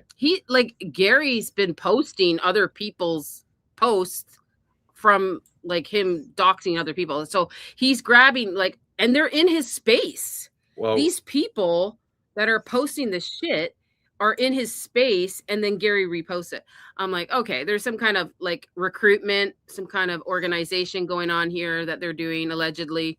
I don't know, but one of the people that are in his space is the one that came into my YouTube and that came in, and then on X is the one that did that. Yeah, and there is no allegedly. Sean Campbell, that's the one. He's a Turning Point USA camera guy, drone operator, and on his X account, he has it stated that he's a hacker. Yeah, and he's been bragging about trying to take down Candace fans and conspiracy theorists. Yep. And he's got it all there. And he's attacked a lot of people. Yep. Anyone who goes in and talks on the Blake Neff spaces against Blake Neff and Gary. Attacked Brandy and Billy already. Yeah. And he's attacked us, Matthew St. Baker, even attacked Blake Bednarz, but he deserves it. Yeah, he attacked Muppet. He attacked a bunch of other people as well. Stu Peters. He put out Stu Peters mugshots or something. Yeah, trying to find stuff on me. Go ahead. I don't care. You're gonna post some old pictures of me. I don't really care. But it's a Turning Point USA camera guy. So and he's in all of Gary's spaces. Yeah. And what the hell? How much more obvious can you possibly be? It's to stop us. Yeah. And that means that we're getting somewhere, and they need to stop us for a reason. And I've talked about this on the court thing that I did. They're trying to stop us. Why is the reason. There would be no why if everything fell into place for them, but it's not. So they have to do this. They have to. So moving on, because we got more on Frank with the questions. So let's see where we are here. Almost immediately after the murder. Second question. If God forbid Candace's husband was murdered, would Candace want Erika to treat her that way? Number 3, if you witnessed a murder of your friend and best student, as I did, would you want Candace to treat you like she's treating Frank and Charlie's other friends? I think we covered that one pretty good already. Yeah, I think I would want Candace to take over my whole entire life. Because she's fighting the F out of it. I would want her, no. I would want her to find out what if somebody did something to me. I would want her to take over. Yeah, if I'm wearing a glitter suit and she's gone, send Candace after me. Yeah, babe, I wouldn't do that though. Babe. I said if I was wearing a glitter suit, that means you'd be gone. I don't wear glitter. I don't do glitter. But no, I wouldn't do that. For me, just losing my mom, I couldn't get out of bed. Yeah. No, I couldn't get out of bed. Yeah, I was the same way. Yeah. Number 4, are you presuming people are innocent until proven guilty? You're not. By the way, I'm just offering questions here. I may make a few statements, but it's just questions to think about. Just questions. Number 5, what's the only way we can achieve justice? Is it by speculation or by evidence? Here we go. Well, Number 6, what are the 3 motives for any crime or any sin? Money, power, passion. There's only 3 major categories of motives. What are they? Money, power, passion. I'll offer an answer here. It comes Erika, from 1 John chapter 2 verses money, power, passion. Money, power, passion. Or Erika, because she fits all 3. Is it money, power? Allegedly. No, it's money, power, sex, babe. Which is passion. Sex sells, babe. Yeah, babe? Which is passion. Babe, sex sells. Yeah, balls deep. Oh my God. You went there. It's Pastor Sunday, babe. Oh my God. You went there. I didn't. Yes, you did. I just said sex sells. That's all. Well, look, you said sex sells. Now look at the look Frank made. He's bewildered. Oh my goodness. I was literally sticking up for Frank there. I was just babe, I was just in a space where Blake Benzinar said to Jordan, you have whiskey dick. And I'm like, I didn't even know what that was. And you're talking to me about bringing it up. It's Pastor Sunday, babe. And you literally just made this the most unholy day in the world by bringing up Blake Bednar's and Jordan's whiskey dick on a Pastor Sunday stream. Guys, I didn't even know what that meant. I'm like, I said to Chris, I go, what is whiskey dick? And then he's like, what? I go, what does that mean? Oh, is it something about like drinking too much? He's like, you got limp dick. I'm like, oh my God. Anyways, that was a space I got into before I came here. It was quite interesting. Great Sunday afternoon space Allie was in. Really getting hyped up for the sermons tonight. You know what I mean? Anyhow. And you deserve the laughter. I deserve this. Oh my God. All right. Continue on. 15 and following. All that's in the world is the lust of the eyes, the lust of the flesh, and the boastful pride of life. Sex, money, and power are the three great motives for any crime. So if you're going to suggest that someone's guilty of a crime, you've got to find one or more of those three motives. They're all there. We've talked about that at length. Erika. They're sex, all money, power. there. Sex, money, power. They're all there. That's what she's doing now. Well, except for the sex part. But the money and power were all there. Yeah. Like hundreds of millions of dollars in the biggest political entity on this side of the planet. Yes. This side of the planet. There's nothing bigger. There's nothing bigger in South America, Central America, Mexico, United States, or Canada. And he was doing the Doge audit. Bigger. He's trying to do the Doge audit. Remember that, guys? September 2nd. Yeah. And they didn't finish it. Exactly. So she was just thinking about the company. Creating the legacy. And Blake Wynn and Cabot Phillips. And the movement and what Charlie wanted. I think she's thinking Shabbat Shalom. I think she was thinking of some movements, but that had nothing to do with Charlie. Oh, man. On this program. Number 7, what motive did any of Charlie's friends and employees at TPUSA have to even want Charlie dead? 1,000. Did they get sex, money, or power for wanting him dead? Money and power, 100%. He was their friend and very effective leader. No.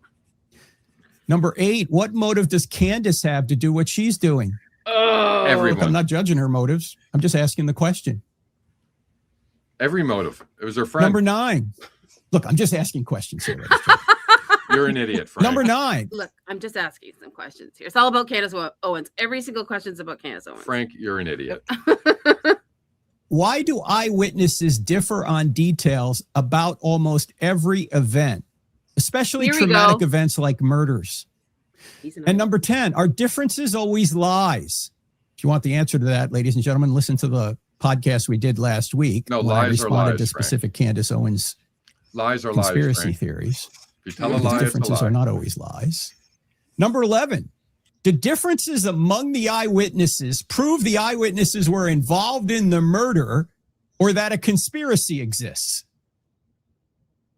If that were the case, every single crime would be a conspiracy because eyewitnesses always differ on the details. That shows their authenticity.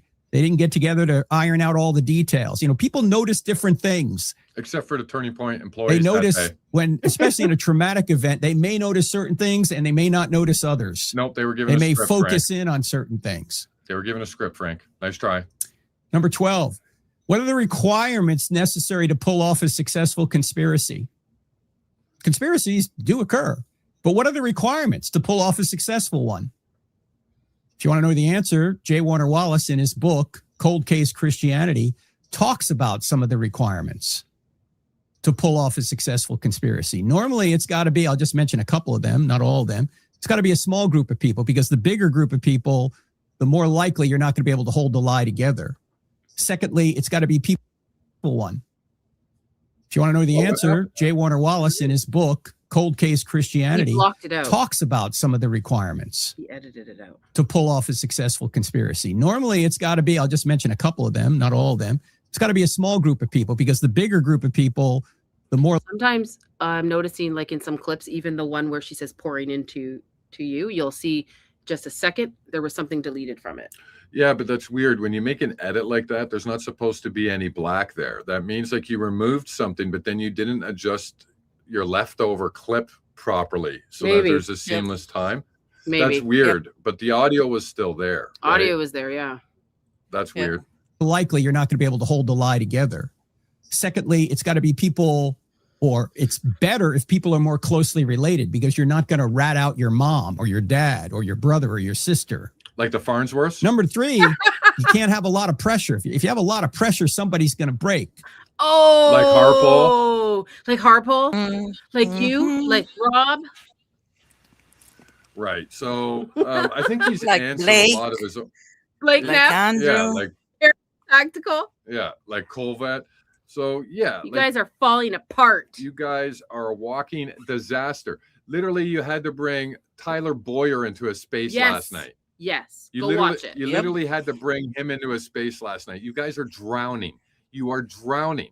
You got camera guys at Turning Point doxing investigators on the case. Yeah. You've got your Why are you brass, doxing people? and you've got your Turning Point Charlie Kirk show people out there in Yeah. spaces all the time, coordinating with Fed slot people like Coordinating Paramount attacks. Tactical. Coordinating attacks. Go look at the last 2 or 3 spaces on my YouTube. You'll see that they are going to do these spaces more often, and Tyler Boyer was in there, and they're going to do it, and they need people. He's like, Paramount Tactical's like, we know you, and if Baron or Candace upload another video, you better watch out. You better watch out. We Yep. are watching you. Is what Gary said. He goes, we got people, we're recruiting people, we're going to do these spaces. So that's what's happening. And a lot of people on YouTube don't know what's happening on X, and a lot of people on Instagram don't know what's happening on X. So I put the videos there. Go watch them. Go watch them. Yeah, for our YouTube followers who don't have X, whenever we find these spaces that they're in, we're going to record them. We're going to put them here. I'm going to cover it. Yeah. We're going to want you guys to hear what everybody on X is hearing, because they go off in some of these, man. Oh, yeah. Like if you've seen the stuff that Ali's put up already, they say a lot of shit, a Mm-hmm. lot of stuff that doesn't go in the streams, that doesn't happen in conversations. And hold on a second. I'm going to read some super chats here. Forbidden Truth, 2 of them. Victor Marks Church is live on YouTube right now. Ooh. You might have I'm to go going to check be that out. doing a Victor Marks episode with somebody that's interesting. Yeah, we have somebody who's been following Victor and been doing a lot of good work, and we're hoping to. And with Wisha will come on too. Yeah, we're hoping to hook up with that individual, and of course, Wisha Birchwood. And we'll bring our masks. Yep. I gave a preview of what mine looks like the other day. Our retooling masks will be there. I'm not showing mine again. Okay, that's fine, baby. It was a special one-off. It's a one-off. It was a one-off because I promised done with Fed slop, so I had to make good. But it did get the reveal, I'm not guys. ready to be nice. I want an over-the-phone exorcism from Victor Marks. Who? What? Oh, he wants an over-the-phone exorcism from Victor Marks. Right. So that means you only get, because it's over the phone and not in person, that means you'll only get 3 out of the 6 demons put into your body because it's over the phone. If it was an in-person thing, you'd get all 6. But because it's a phone call, he'll be able to give you a 50% discount. Meow, meow, meow, meow. Brow. Meow. Speaking of purring, should I put it up? Wait, I got to do it now because we talked about a cat. This is my cat, and my cat found Tyler Robinson. Yes. She found him. Look, I don't know what the heck happened, but she won't get off this freaking black bag. Yeah. So She won't get off of it. so And we I'm like, I'm figure- so freaked out. Yeah, so I think it had the fold AR in there, and she found it and knew that Tyler Robinson was close, so she's waiting. Listen, she's my lucky Guarding charm. it. Calicos are very lucky. I don't know what to tell you. There's like, there's this Asian Chinese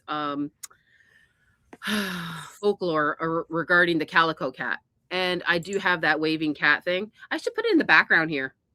I have that waving cat. Oh, it's that goes like this. It's a Chinese calico statue, which is Yeah. supposed to bring good fortune and prosperity. And because she does. She does. And she won't get off the bag. Oh, She won't get off the black bag. That means something's going on with the black bag. Yeah. Did you see Wisha's comment? Meow Mix, sponsored by Victor Marks. She won't get off the black bag.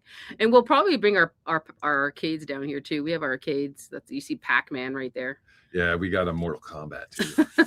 Anyways, off topic. I'm sorry. I just had to show that because we were talking about meow meow. All right, back into it. Babe, I'm not that fast, babe. I'm not an experienced YouTuber. Give me a second to take it off stage. Yes, you are. I don't know where it is. Hold on. The cat picture, it's over there. Right there. Babe, there's so much going on. Babe, no, that's not what I'm looking for. I'm there. looking for the other. That one, right there. I got you. Where's the cat? Up. Okay. Sorry, guys. There. That's it. There you go. Okay. I got your back, baby. Oh, you got my back. You got my back. Whoa, Anne Marie Crochet. Whoa. That's meow, meow, meow, meow, meow, huge meow, super meow, chat. meow, meow, meow. Laugh out loud. These X spaces have been jarring. Unbelievable. They are. Yeah. Yep. New colors are coming out big time. If Tyler Boyer's in there, I feel like they're gathering all this information to sue us. Yep. Maybe. Thank you so much for this super chat. Yeah. Thank you very much, Anne-Marie. And I agree with 100% of what you said. They're showing their true colors. They are coming unraveled. Yeah. They are becoming unhinged.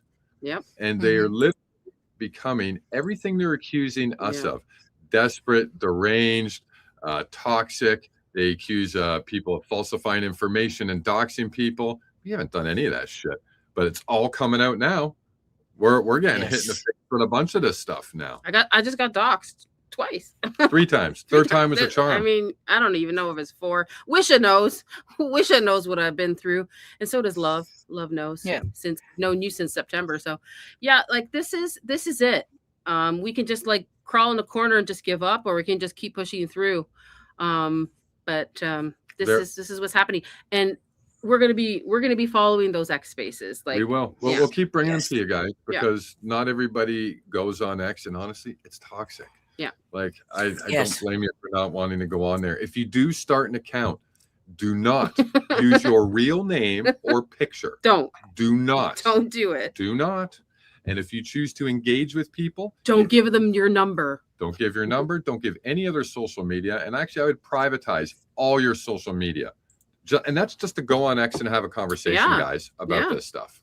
That's what you need to do. They don't want you to investigate any of this. I'm telling you, it's getting really dark. Really dark. But Anne Marie Crochets, thank you so much. That was so generous of you. And she's a huge supporter of many, many shows that I watch, like Bays, Danks, Valhalla. There's so many shows that I see her. I think she made Danks's new baby a onesie or something. I think she did. A hat. A crocheted hat. Yes. I knew she had made something. It was a blanket? Yes. It was a blanket. Yes. You are very talented. Very talented.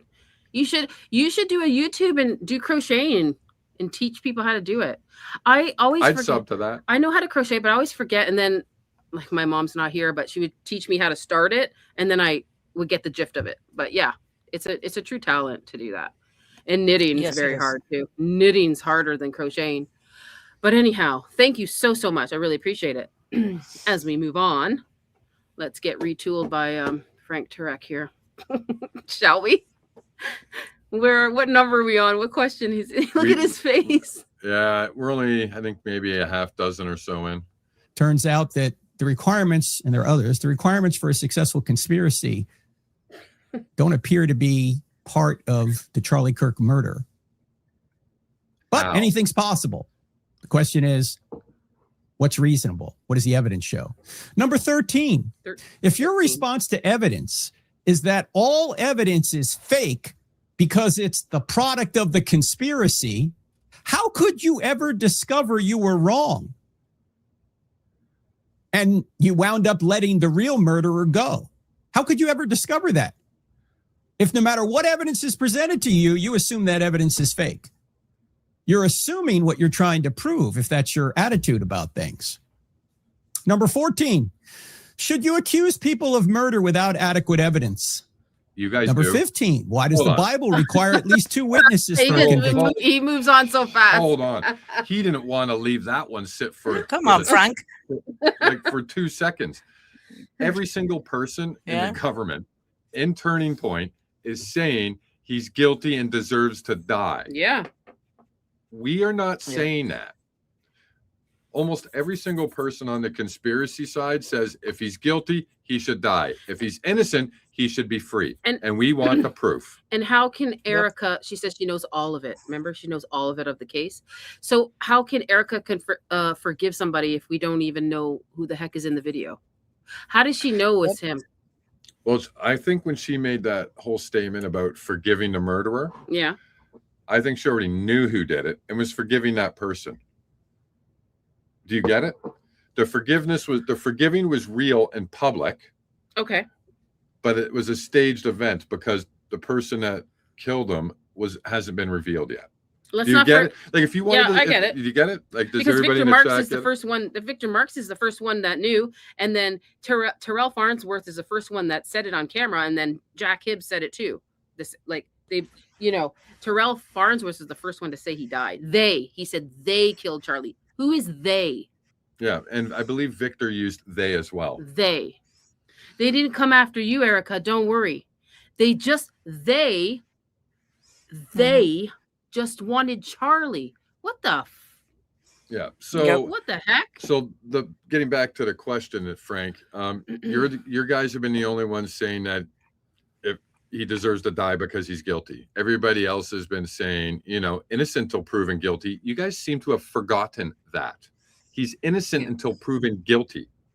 They just want it to be him so badly. No, and then you're going to see. Then they're going to blame Lance for everything. Well, yeah, because obviously Tyler won't go through, and that's why Andrew Colvett started talking about the Turkey Tom video, which discredits Lance, because then they'll get to say, oh, well, back then when Charlie died, it actually wasn't Tyler, it was Lance because he was on all these drugs and booze. Yeah. Now what they've done is got their main patsy and a backup patsy. And I don't know how we're going to actually be able to get out of the backup patsy.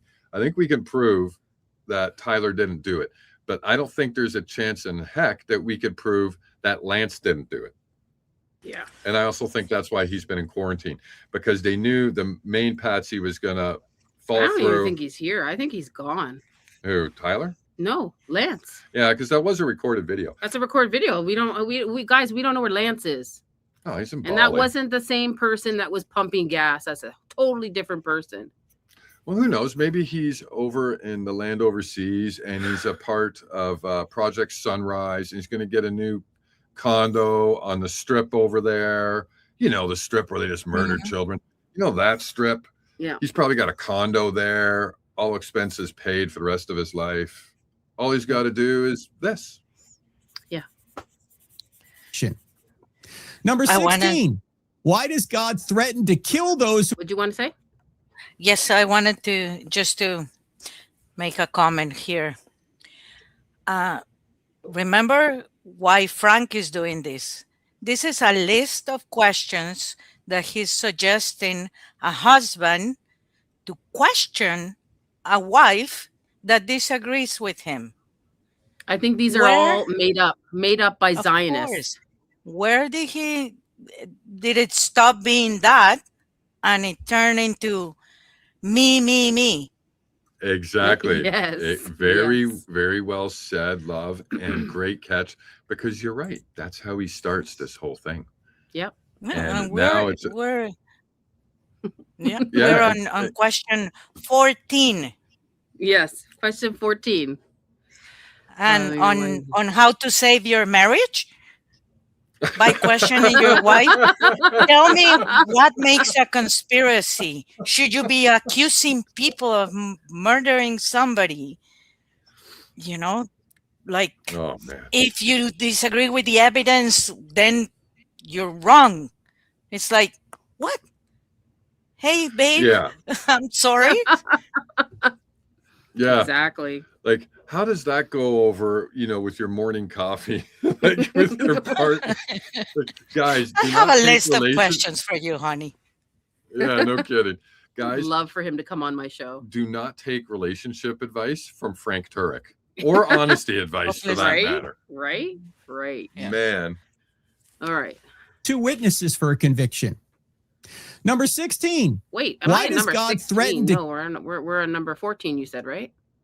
I think he went through it. 2 witnesses for a conviction. Number 16. Why does God threaten to kill those who abuse widows and orphans? That's Exodus 22:22, by the way. We've debunked that. Number Frank. 17. Go back to Why that. does Deuteronomy 19 prescribe the death penalty for those who falsely accuse someone of murder? I know this is Old Testament law. It doesn't apply today. It applied just to ancient Israel. But God wanted to protect innocent people so much that he would give the death penalty to a person who falsely committed somebody else of murder.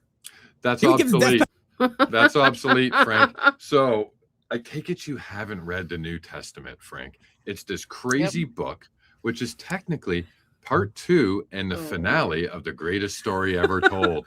You may want to check it out sometime, Frank, because you don't know what you're talking about. He doesn't have that. He has Zionists up his bum. I hate when all they do is quote off the Old Testament. The Old Testament was the beginning, right? And almost every question, actually, I'll rephrase that.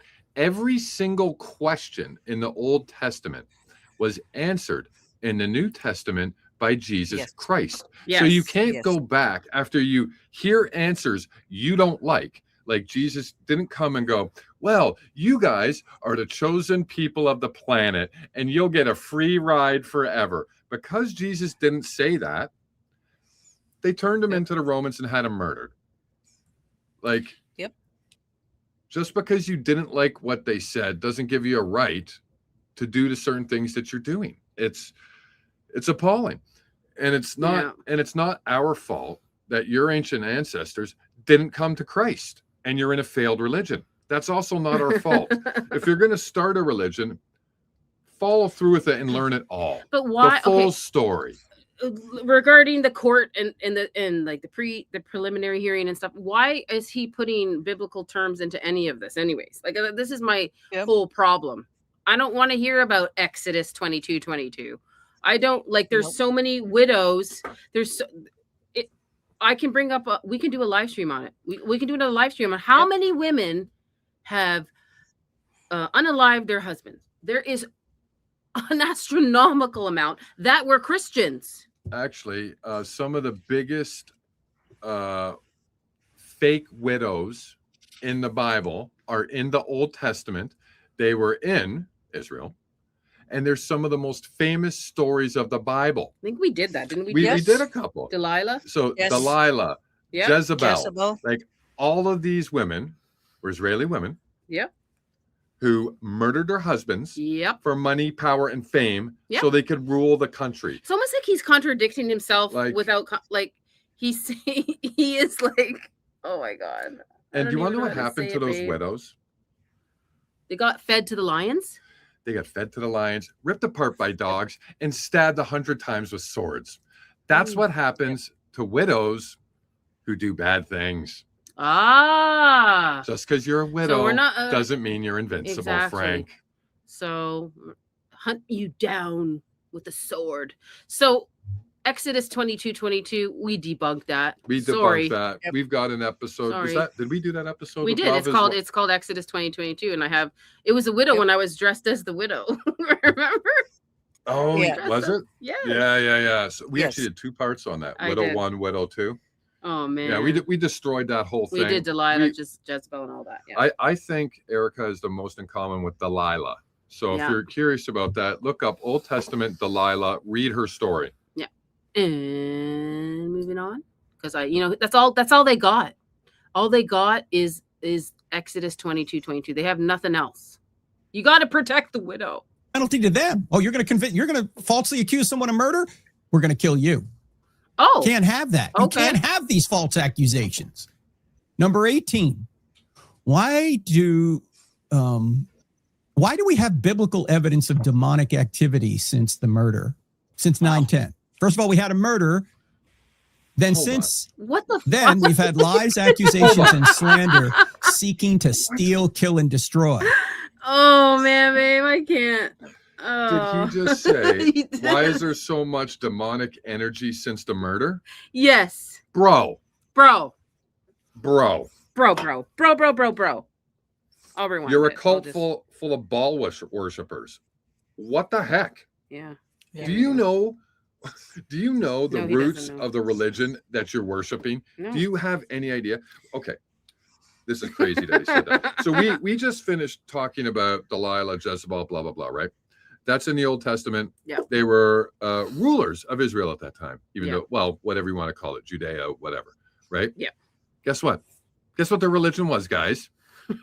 Guess. Put one in the chat. Put your comments in the chat. Guess. Say it again, babe. Ask the question again. What did the ancient Israelites worship? It wasn't Jesus because they murdered him. So it wasn't him. Who did they worship? Does anybody know? Jezebel, Delilah, all the old queens. Ball. There you go, Scotty. Power. That's who their God is. Yep, there we go. Jules said it as well. That's who they worshipped back then. And you're trying to ask right now where all the Satanist stuff and dark stuff is coming from. Are you crazy, Mr. Turek? They are, babe. They are What crazy, the actual heck? crazy. Go read your Bible again, bro. It's written in there. Okay. I can find it right now in about 30 seconds. But his look, Amir and Jack Hibbs control. Look, we all know. I mean, Forbidden Truth probably knows. Like these people, okay, they're all controlled. Like Dunkin' Donuts and Cavalry churches are combined. You know, we all know how many Dunkin' Donuts there are and how many Cavalry churches there are. Yeah, there's and we more all know Cavalry who there's more Cavalry churches out there than there is Dunkin' Donuts. Rob McCoy said that. So we all know who controls those churches way back when. We can go back to the history of Chuck Smith. I'm not going to go there right now. We all know this is all, you know, infiltrated and happening allegedly, okay, right in front of our eyes. And I'm trying to show you this is why I do Pastor Sunday all the time. And I just wanted to say Crunk is also correct. So it's not just Ball, it is Moloch as well. But I just said Ball just for the basic thing, but it's both, right? Like, ugh. Crunkton Listen said that? Yeah. And he's right. Or he or she. I still don't know if Crunk's a guy or a girl. I don't know if Crunked and Listen. Get Crunked and Listen. Are you a guy or girl? They type so fast. I'm thinking female. Yeah. Guys don't type that fast. I thought he was a guy. If you're a girl, then I just say that because power to the women. What are you? Are you gonna say? No, he's not gonna say. Okay, come on. Tell me, do you love me? Love me, love me. What do I have to do for you to tell me what you are?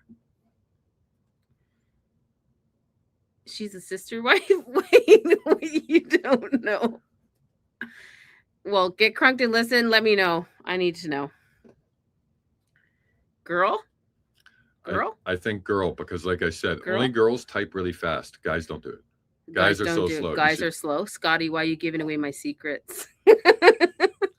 All right. Scotty, you owe Crunk 1 foot rub, sir. Oh my god, that's so funny, guys. You're making me pee my pants. Anne Marie Crochets, thank you so much. I just started a channel. You did? Oh my god, I gotta put your channel in the chat.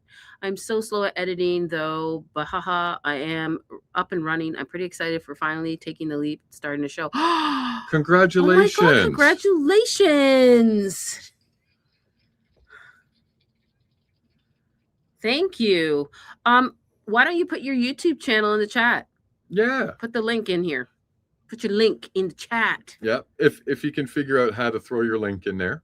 Yeah. Yeah, we would love to support you, and I'd love to see what you're up to. And if you need any help, just you know where to reach me. I can help you with anything. I'm helping Love and Compassion, Tornado Alley. You know, a lot of people that need help with their YouTube. I can totally help you if you need any help. Yep. We'll do anything we can to help anybody get started to do what they want. Finally, Love is going live. You know, she got to the certain amount of followers. Anything you need to know, I am happy to help you. So yes, just let me know and DM me or Chris. Sometimes I'm very bad at answering. Wisha says that. I'm not. I get back right away, regardless of how busy she is. I'm busy, but I answer. I do answer. Okay. It just takes me some time, but I do answer. Thank you. She put it in there. I see it. Thank you so much. So if everybody wants to go check out Anne-Marie Crochets, please do. I know I got to. Oh, here we go. Here it is. I'm starring it. YouTube is Anne-Marie Crochets. Yes, I'm going to follow. Yep, I subbed. Thank you so much. I subbed. Yep, I totally subbed. Thank you so much for putting in the chat. Everybody, go give her a subscribe. She's just starting. She's a huge supporter of everybody in this community. Yeah. Everybody. Yep. So everybody in this chat, you better go subscribe to her. Yep, and I'm going to check out your content as soon as we get off the stream, darling. Yeah. Well, thank you so much.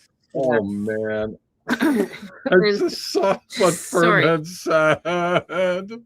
I'm just reading a couple of Furman. We got to do a Pastor Sunday with you. After Turk. It's not even that one. Hey, let me read these two. Look what he put next.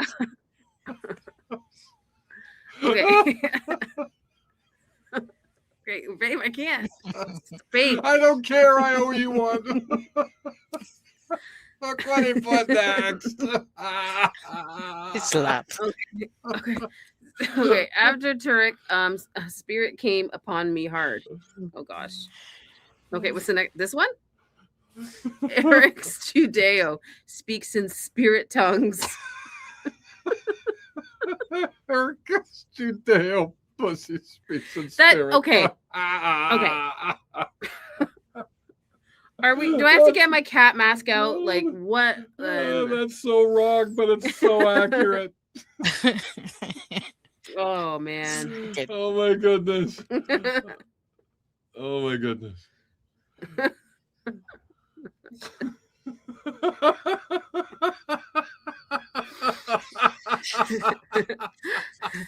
Slap. Yeah, we lost him. Now we lost you. Hey, that's once.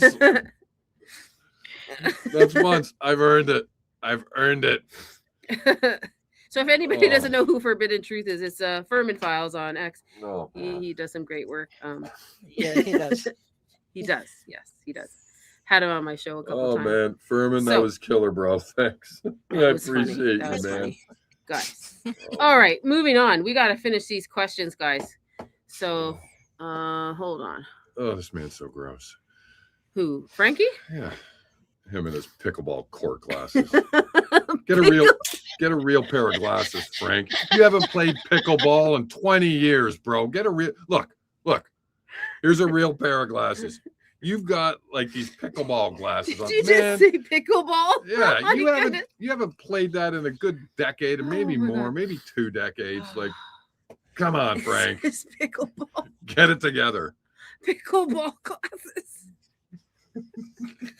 I can see him. I get visuals. So when somebody says something to me, I get an absolute visual. So like when he said that, I can see him like, swatting.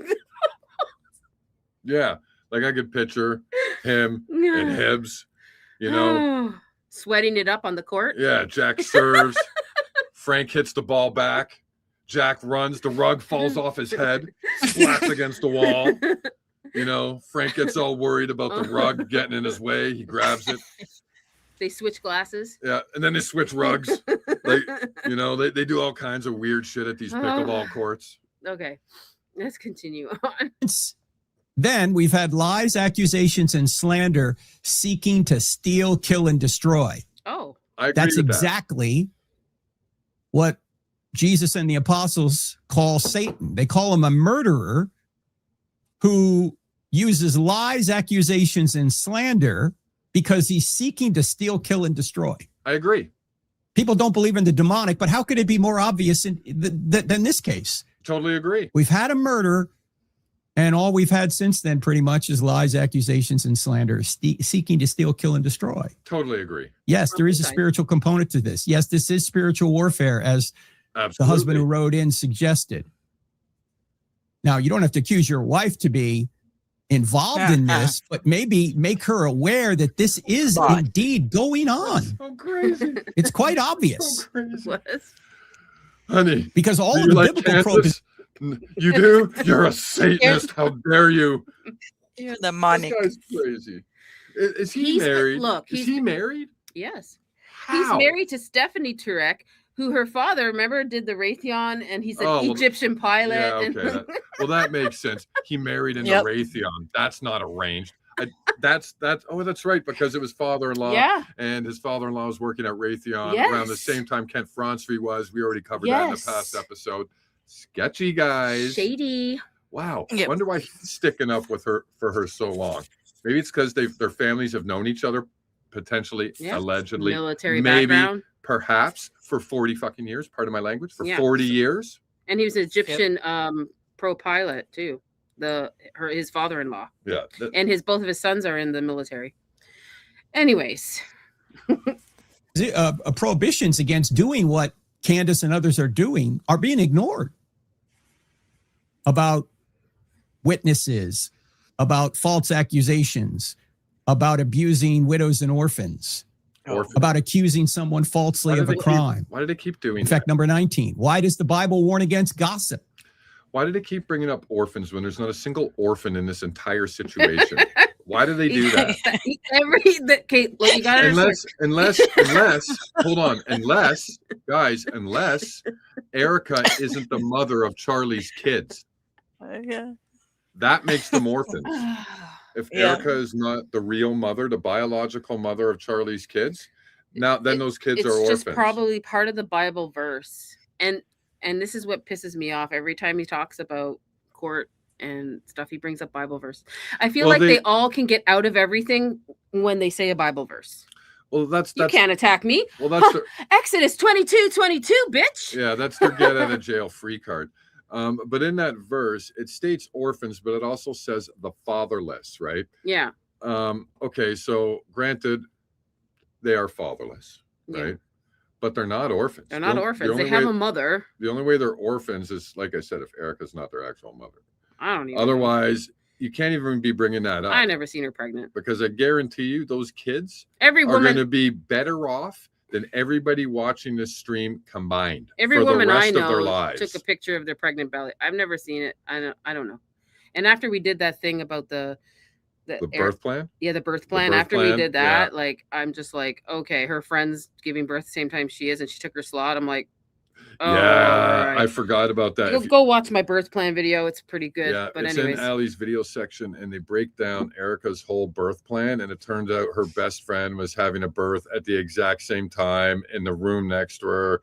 And there was a time mix up, so Erika got to take hers. It was all sketchy the way it went down, guys. Just the way she describes birth, like he saw my organs, and like just everything that she was saying is just so bizarre. But anyways, I just want to move on. Yeah. Like I don't want to talk about her. Yeah, she was speaking like she never actually went through it. Yeah. Because people are destroyed by it. Number 20, what is the danger of following personalities rather than evidence? What? In fact, we talked about that in the podcast last week. Are you really following the evidence, or are you following a personality? If you're following a personality, it doesn't matter what the evidence is. If you're always going to side with the personality, and by the way, we're all fallen as personalities. The only true personality we want to be following without question is Jesus. Everybody else is flawed. We should test, or we should maybe put it another. Why are you doing so many videos about Candace Owens?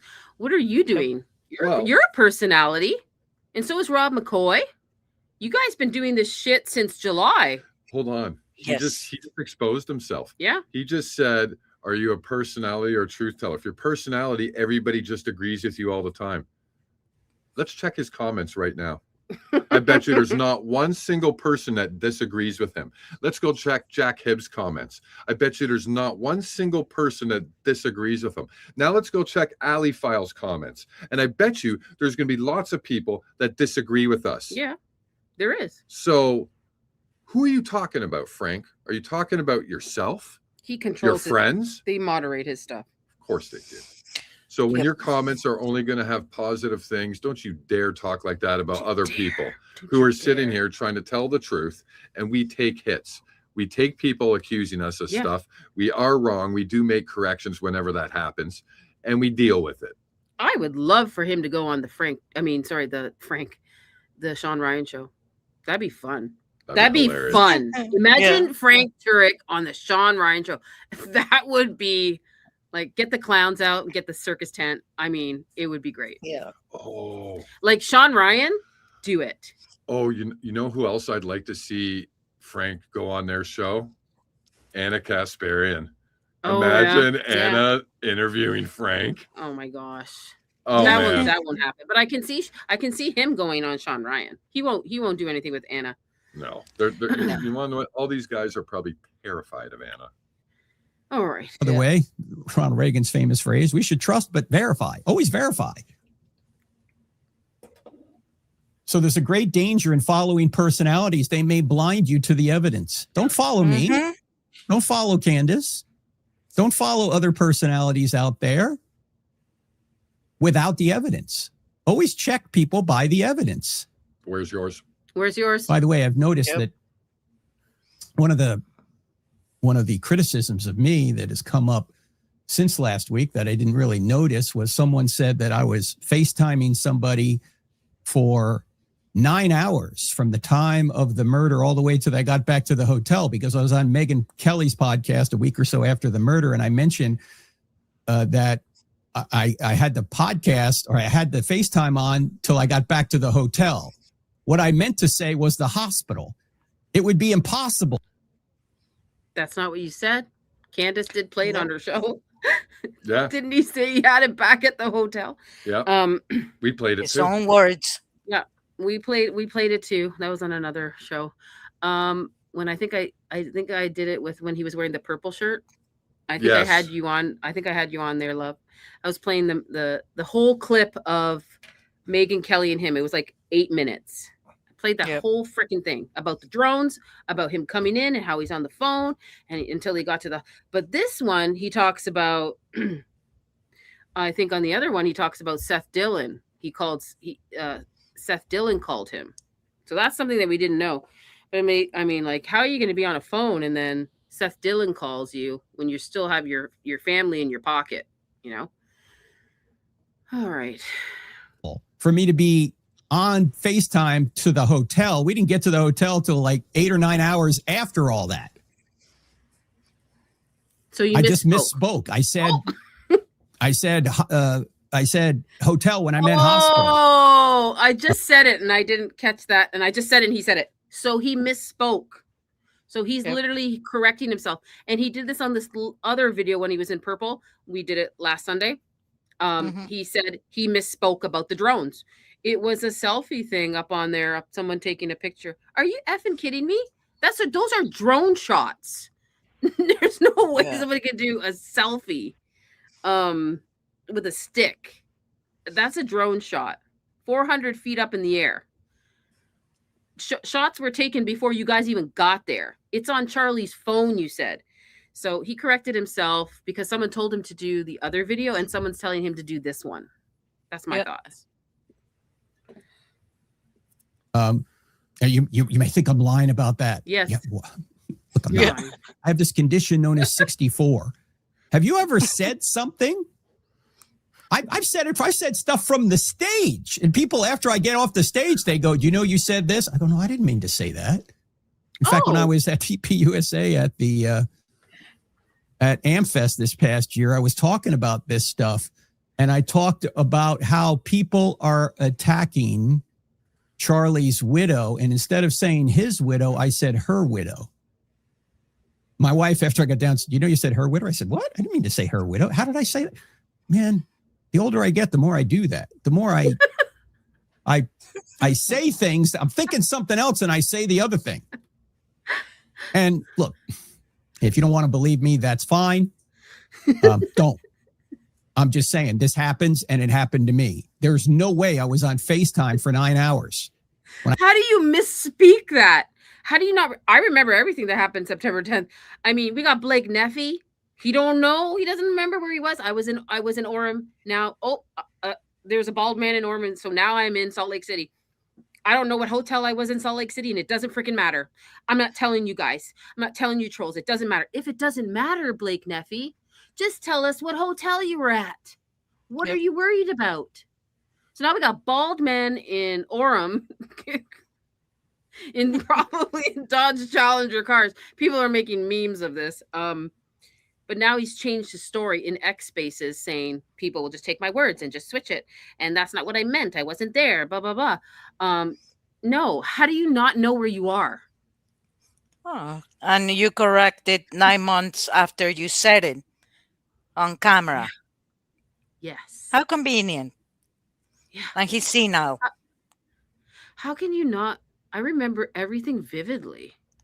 Everything vividly that day. Very vividly. And these men are all with different stories changing. And then when you get Blake Neff in a space, he's also saying he's saying his whole experience with Charlie, his favorite memories of Charlie in detail. He's talking about Korea, he's talking about Japan, all his favorite memories of Charlie, and he's going in detail. Like, how do you remember that, but you can't remember September 10th? Oh, and how come you never checked the interviews that you already gave? You only correct yourself after somebody else exposes you. Because now it has to fit the narrative. Exactly. And they're like making these videos, and now he had to make this to correct himself because he just said he misspoke. So I got back to that when we got to the hospital. That's when I hung up the phone. That's when I called Jack Hibbs. That's when Seth Dillon called me because he heard about what had happened. And so that's Seth a complete misunderstanding. My fault for saying hotel rather than hospital. Oh, okay. But don't follow personalities, follow the evidence. Let me ask you this. Here's question number 21. Why isn't the defense team of Tyler Robinson making any of the claims Candace makes? Hint, because there's no evidence for them. Why haven't they called Candace as an expert witness? I want to Number 23, what is the difference between a possibility and evidence for a possibility? We covered this in the last podcast. Why haven't they called Candace in as an expert witness? Is that what he said? Well, basically his question where he says, why isn't the defense team of Tyler Robinson making any of the claims Candace makes? This guy is a doctor. He's well-educated. But obviously, when you have somebody that's well-educated and it's giving false information, that is done with a purpose. He knows very well, and if somebody here in the chat doesn't know, this was a preliminary hearing just to see, for the judge to decide if they should continue with the and go into a trial. Just the bare minimum. The defense team wasn't there for defending him and showing evidence or disproving evidence. That is what the defense team does during a trial. He knows very well the answer to that question, but not everybody does. So you might have been thinking, yeah, why aren't they defending him? Because this is not the moment for defense. Yeah. That comes during trial. Defense, disprobable, and everything, for getting reasonable doubt or no. So he knows very well what he's doing. Yep. And I just wanted to mention that they can't call Candace because she actually didn't witness anything. However, Nestor, the one defense attorney, did bring up and said, I believe, and don't quote me on this, are you aware that there are other theories out there that may have caused Charlie's death? She said that. Yes. So don't love Nestor. Yeah. So who do you think Nestor and the defense team watched for that? Do you think it was Allie Top Files? Probably not. Candace Owens. Do you think it was Candace Owens or Baron Coleman? Yep. Probably. Yep. Just saying. Otherwise, how would they know to even say that at the prelim? Stay here for a second. We got Wisha, became a member for 2 months. I love you so much. Love you, Wisha. Frank's balls. Officially been pickled. Oh man. Oh. So just so you guys know, Wisha was making pickles the other night. Oh, golly, Wisha. Okay, that's funny. Darling, mwah, that was marvelous. Oh my Marvelous. God. Oh man. That's funny. I have visuals. I'm getting a visual. Oh, you're so visual. I feel so bad for you right now. He knows this. I get visuals and I can't. Are his balls pickled while he's at a pickleball court? Oh. Anyways, thank you, Wisha. We are going to be doing members live soon, and she's my Daisy. If you haven't known, guys, she's amazing. If you're not following her, please do. Wisha Birchwood on X. Forbidden Truth. Judeo. Oh man, don't even tell me this. Like I can't read it. Chris can do it really good.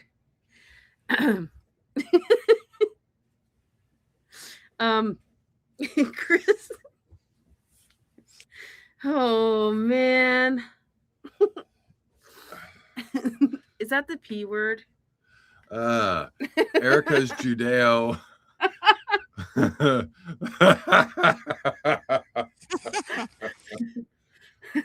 Remember, guys. money, power, and sex. Sex sells, babe. No, I pressed the wrong button.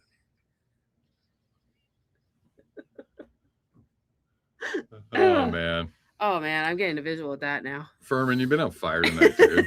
Fire tonight with the comments, man. Thank you so much. I don't know how to read that. Chris does. What am I reading? Oh, Erika's Judeo pussycat got Trinity threesome.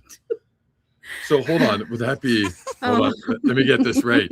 Satan, Baal, and Moloch. Oh man, isn't she Satan allegedly? She's a lot of things allegedly. A virgin is not one of them. It's going to read another one before we get back into Frank. Anne-Marie Crochets. This is yet another person and another story getting backtracked again. BN. Who's BN? Blake Neff. Yeah, Neff. Oh, Blake Neff. Now Frank Turk. Frank Turk. You don't have to correct yourself if you just tell the truth. Yes. Yes. 100%. Marie. Yes. Like I said, you should remember. You don't have any problem with your story if you're actually saying what actually happened. You had months to correct yourself. Yes. Months. Almost a whole year now. Yeah, and now you're correcting yourself. Why? That seems pretty interesting that they're just correcting themselves now. Yeah, 10 months later. Well, Blake's walking it back too, as she said, and we're watching all this happen in real time. Frank's doing it in YouTube videos, and Blake is doing it in X Spaces. Yep, they're doing the same thing. Both of them. They're trying to hit both platforms to push their narrative and walk back their lies. So thank you so much, Anne-Marie. Great comment. Yeah. Fantastic comment. Yep. Thank you, Anne-Marie. You guys have been on fire with the comments. See how when you break down these videos, it's just it helps us with our memory moving forward. Yeah. And I like to do that so everything stays in my memory. And the chat has been fantastic tonight too. Yeah. Yes. So I'm glad you guys are sticking around listening to Frank. I'm so sorry if he's giving you a headache, but we're going to move on to what question we are. What question are we on, love? I don't even know. I thought he said 16 or 17 last. No, we're on 20-something. 21. Okay. Well, anything's possible. It's possible that Charlie was killed by aliens. It's possible. Hey, Gary, what evidence do we have for that? It's possible we're living in the Matrix. This whole thing is a dream. Possible. With your glasses? What evidence do you have for it? Yeah. And number 24, why is there so much evidence against Tyler Robinson? There isn't any. I'm still waiting for it. What evidence? Oh, he was a patsy. Did you see his face? Why is there so much evidence? Did you see his face? There's so much evidence. Oh my God. We got nothing. We have nothing. We got nothing. 2 backpacks, 2 different backpacks, 2 different hats, 7 different Tylers, 7 different heights. We got two different vehicles. Yep. We got a shady person, a mammoth person on the roof. We got a tactical person on the roof. We got somebody jumping off the roof that's pixelated. We don't know. Tyler Robinson is wearing different shoes. He's losing shoes. We don't know who Lance is, where Lance is, if he's okay. We have nothing. We have nothing. Nothing. We don't even have him coming in to being interviewed. Just the back of his freaking head. See, I think the problem with the Turning Point faith aspect is because they're getting double slop. They're eating the Fed slop. They're eating the faith slop. It's just too much slop. Like Baron went over this the other day. It's high in carbohydrates, man. It's not healthy for you, man. You can't do it. It's just not a good diet. And I didn't think they didn't think it was going to go this way. I thought there was going to be a slam dunk and it was going to be over and they can just move on. Of course. Yeah. But they forgot about social media. And the key thing is that not everyone's dumb. It's not another JFK. We can't make it. Yeah. People are intelligent. They will ask questions. This isn't the 60s, man. Nope. Sorry, Frank. It's not the 60s. Yes. Sorry. We're smarter than a fifth grader. Let me explain it to you like you're 2 years old. Oh, man. At one point, Candace Owens said he wasn't even on campus. He wasn't. And we have all this video evidence he was on campus. I haven't seen him yet. And now she's trying to say, well, he's too tall or he's not too tall. He's not tall enough. It wasn't really Tyler Robinson. Lance Twiggs, who has immunity. Oh. Said he couldn't identify him. And we've got 4 different Tylers. 4. Count them. 4, Frank. 4. Look at his face. Lance Twiggs, who has immunity. He shouldn't have immunity. He's got, by the way. They have immunity because when he stated that he wasn't sure that it was Tyler Robinson, they gave him immunity so that the defense couldn't cross-examine him on that. Now he's hidden till trial. Yeah. And now they're going to wait to see how it plays out. If the narrative falls apart, they'll swap out patsies. Someone's going to get killed. It's either Allegedly. Tyler or Lance. I don't know. I don't think Lance is here. That's just my vibe. I could be wrong. Says it's Tyler Robinson. Who is his lover? Says, no, that's Tyler Robinson. No, he didn't say that. He's wearing this shirt. He said he can't say for 100% certainty if it's Tyler because the video's blurry. That's what Lance said. Yeah. Sunglasses the same, looks like him. He said, well, it's a little grainy, but yeah, I think that's him. No, he didn't say that. And Candace Owens somehow says, no, it's not him. He didn't say that. You're lying, Frank. That's a bloody lie. That's a straight up lie. Say it the way it happened. He said he has 2 different hats. He goes, he doesn't usually normally wear a hat like that. I don't know what that is, but he said, I can't tell for 100% certainty. But the other picture, he said, that kind of looks like him. Kinda. The FBI enhanced picture. He said it kind of looks like him. Do you have that clip handy? Why? Does somebody want it? Well, somebody just said if you have it, throw it up. Oh, I have it. I'll keep playing off. I'll look for it. In fact, is the defense team saying the guy in the video is not Tyler? No, they're not even saying that. Candace Owens is. Okay. It's a prelim. What evidence do you have that all the evidence against Tyler has been fabricated? For what motive? And by what means did they fabricate all this evidence? Who possibly could do all this? What are you doing? Pausing? Governments, Frank. And the reason why would be hundreds of millions of dollars in the biggest political company on this side of the planet. I think that's pretty good incentive. Just what I think. All right, we'll keep rolling here. Number 26. If a foreign government wanted Charlie dead, why didn't they just kill him privately with no witnesses? Not in front of thousands with cameras rolling. Obviously, because if you're going to do a political assassination, you have to make a statement out of it. Otherwise, it doesn't matter. Like if you just killed them quietly in a room in a corner, we found it. Nobody would be talking about this. But they chose to make it a public spectacle with a message to silence a man speaking out by shooting him in his vocal cords. That's a pretty strong message. And we're still talking about it 10 months later. And you guys received. And you guys want it to go on with that, or else he wouldn't be the martyr that he is. Like if it wasn't public, it wouldn't be as dramatic and the whole world, oh my God. It has to be like that, guys. It has to be. So let me hold on. Meanwhile, we are here talking about Mr. Frank Turk. I'm going to pull up that video since we're talking about it, right, Lance? Yeah, I'll well, bring it it was up. about Lance saying that he couldn't positively identify Tyler. Yep. And Frank is literally going, well, he pointed him out. He said, that's him. He said it's him. Man, he didn't say He that. said, yeah, it's a little bit blurry, but it's him. No, he didn't say that. No, So just give me a minute. I'll pull it up when I get a second. that's not true. What is everybody? Hello, ADN's in the chat. Hello. Hello. Oh, is she? Yes. I missed her. I just saw her in there. ADN is in the house. ADN and ATF. Apparently I'm ATF, but it's not the same, right? Like ATF, I'm not the forensic girl. That was hilarious when people said that to Baze. He was like, people said ATF sent me. And he goes, don't be sending ATF to my show. And people are like, it's Alley Top Files.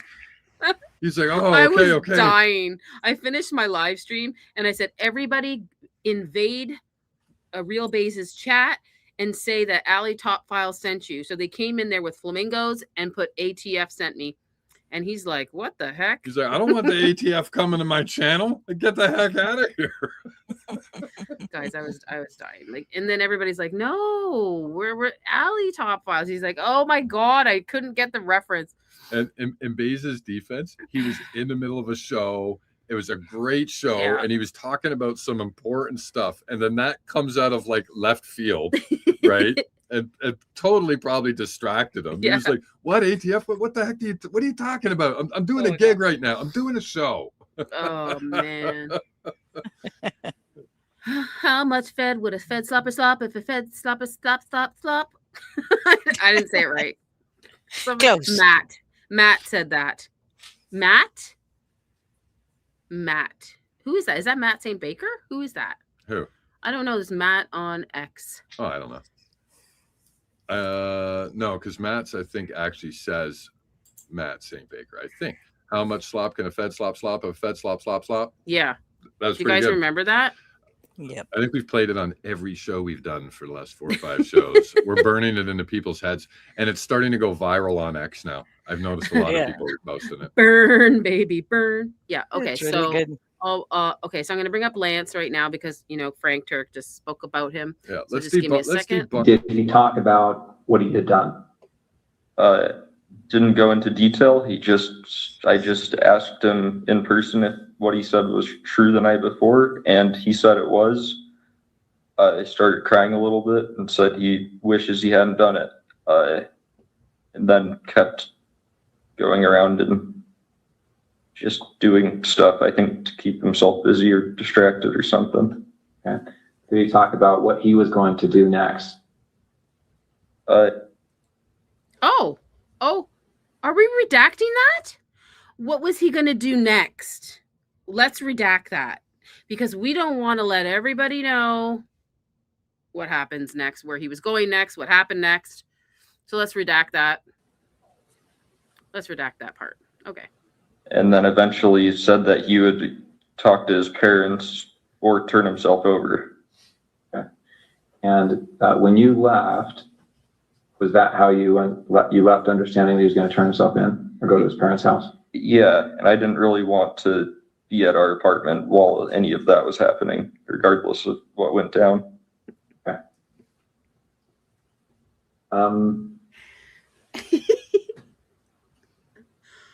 Okay. Before he came home, had you seen the press releases, any of the media on this? I'd seen one Instagram link a friend of mine had sent in our group chat, okay, but I hadn't really looked into it at all. And had you seen the images that were released of the suspect? I did the next day. I don't think I saw any on the 10th. I'm going to show you a couple of those images. Oh, we're going to see the images. Here we go. Okay. Okay, I'm on the FBI's website. You can see the URL there at the top. This is some press release about this event. And here on the screen, you see these, looks like there's 2 rows of 3 images. Mm-hmm. Do you recognize the person in these images? I wouldn't say with 100% certainty just because of camera quality, but that looks like him in terms of the shoes he's wearing, the sunglasses.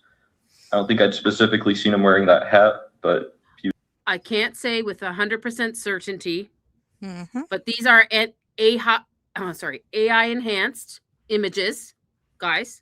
Okay. And he said he doesn't normally wear the hat. That hat that he was wearing. Yep. So Frank, we just debunked you. Sorry, Frankie. What'd you guys think of that? Yeah, I don't know. Scotty's redacting balls tonight. I don't even know what's happening. We are redacting where Tyler Robinson's going. And, then we get a little bit of, we got Fed slop. Comment from Muppet Masher. How much slop can a Fed slopper slop? How much slop can a Fed slopper slop if Fed sloppers can slop? Tell me, Blake, can a snake beat a rake? Can we save our state from the Israel hate? It hurts my feelings. How much slop can a Fed slopper slop if Fed sloppers can slop or slop? How much slop can a Fed slopper slop if Fed sloppers can slop?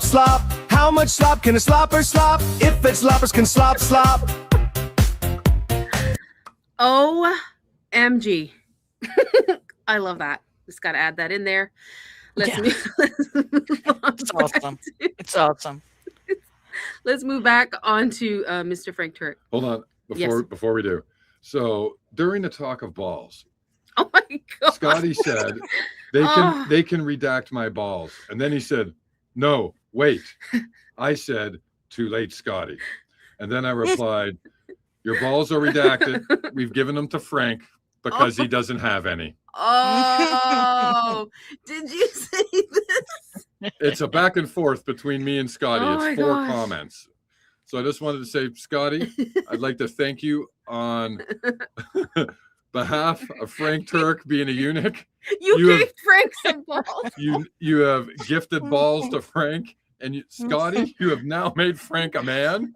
I just wanted to say, Frank's manhood is owed to Scotty. Frank wouldn't even be half the man if it wasn't for Scotty. I can't handle this anymore. There's too many balls. I can't do it. There's balls deep. There's just balls. I can't. Balls everywhere. Yeah, and there's balls everywhere, and Frank's got his pickleball glasses on. He's ready to spot those guys like a laser beam. Where are they? Where's the balls? Oh my goodness, they're up there too. Where are they? Balls. I'm getting visuals like them on a pickleball court, and Erica's grabbing all the balls, putting it in a bottle. Like, guys, my head. Oh, okay. Oh wow, Nicole 16W. Frank got BAALS. That meow. Oh. Nice comment, Nicole. Yeah. Scotty says. Scotty's like, what is he doing? No, it's funny because Scotty's got a comment in there, and he's like, "You're gonna love my new nuts." What the heck? You guys must be having fun that chat. Well, he was just a gentleman and donated his real balls to a eunuch, a Judeo-Christian Zionist eunuch. Now that's being a true American. That's spreading the love, baby. Oh man! You forgot to mention that he's senile too, by admission. His own admission. He has bad memory too. He did say that. His wife said that. Remember? Yeah. He's 64. Yeah. That's why he's still wearing his pickleball glasses from the last game he played 4.5 years ago. He's like, "Do I got a game tomorrow?" He just wakes up every morning, puts them on, and goes, "Do I got a game today? I think I got a game today. Hold on. Oh no. Hold on. Let me do it." There's gonna be pickleball I'll be memes now. back. Oh my God. Okay. It's crazy, man.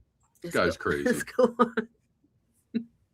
And were Charlie's views more likely, or I should say more friendly, to Israel or to Muslim countries? Regardless of what you think about what Charlie was thinking at the end of his life, I know what he was thinking because I was with him. Oh, sure. Yeah. And we had a meeting with Israeli officials the day before he was murdered. Charlie was trying to get better at answering questions related to Israel and Hamas.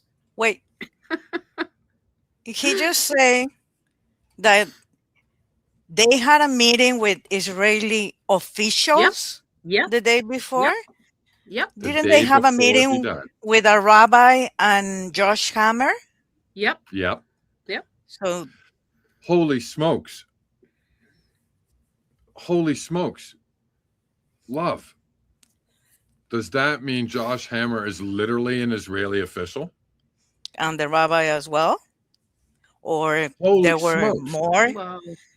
You saying that just blew my mind. Hold on.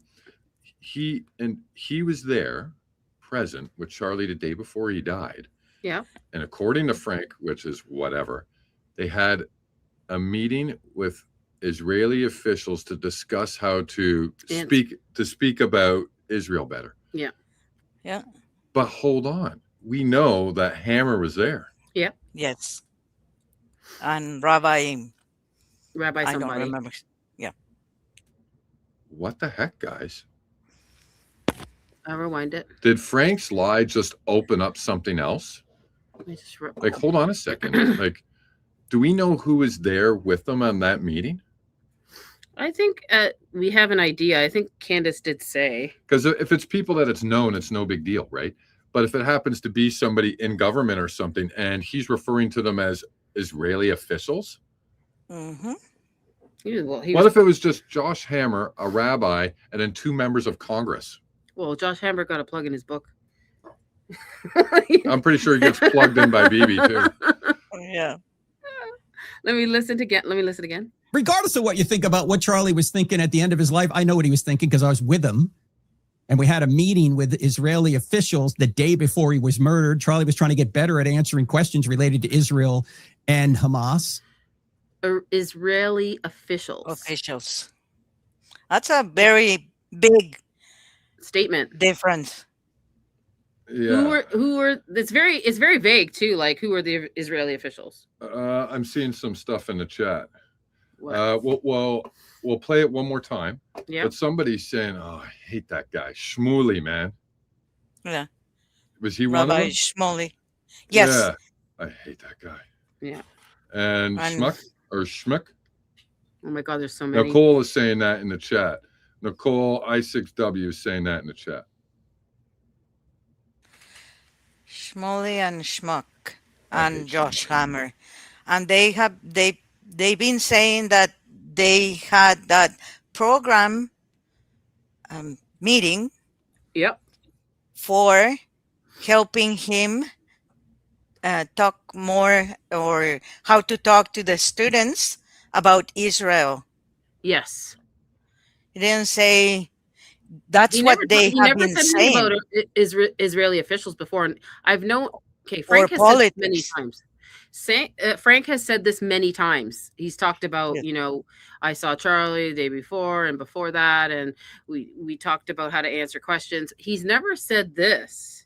No, he's never said it, and this is very vague. Now I don't know. I don't know who the Israeli officials are. I misread. For what? For what?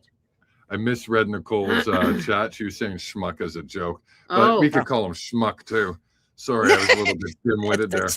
Sounded appropriate. Yeah, Rabbi Schmuck, Shmuley and Schmuck. Could be that way. Somebody did an AI search that said Josh is not an Israeli official. I'm pretty sure they've programmed AI to say no one is an Israeli official, and they're all good, loving Christians. I'm just seeing if anything else comes up in the pot. Hey, what up, dog nose? Well, there was one that spoke the day that he died. He said that he was the Abraham of our times. He was Rabbi.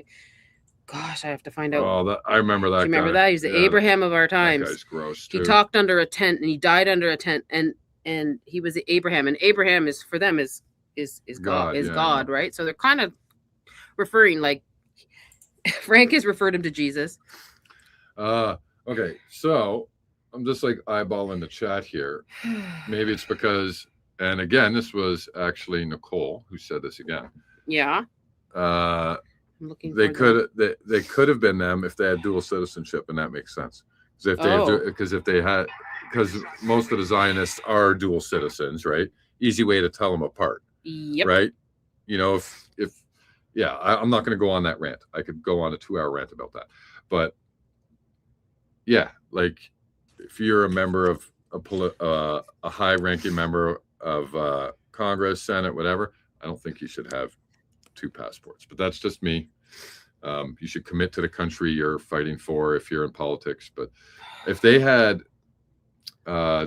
passports, then they're dual citizens. So then they could be technically Israeli officials, because if they do have a passport, I know they don't have laws that saying you can't be in politics in both countries. Let's be real, right, guys?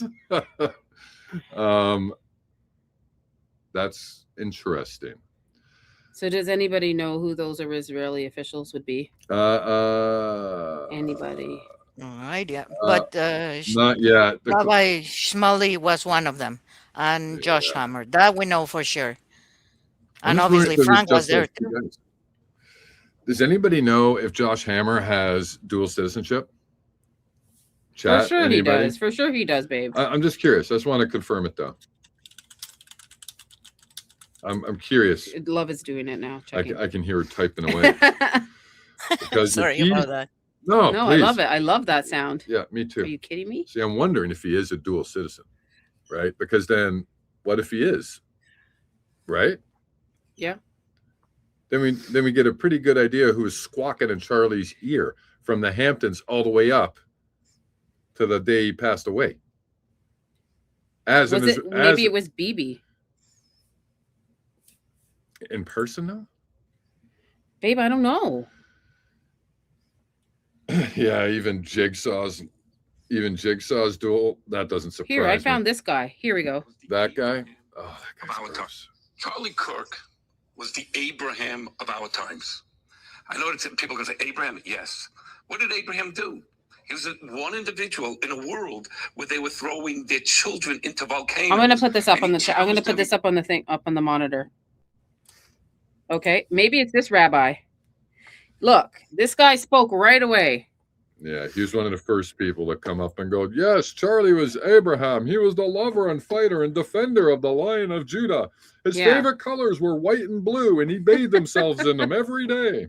Sorry, guys, we're doing some research on the spot here. On the spot. Who could those Israeli officials be? Yeah. Who? There you go. Again, Nicole's coming up with fire at this topic. Duals are dual assets for our 3-letter agency over here and the corresponding agency for our friends overseas. And I agree.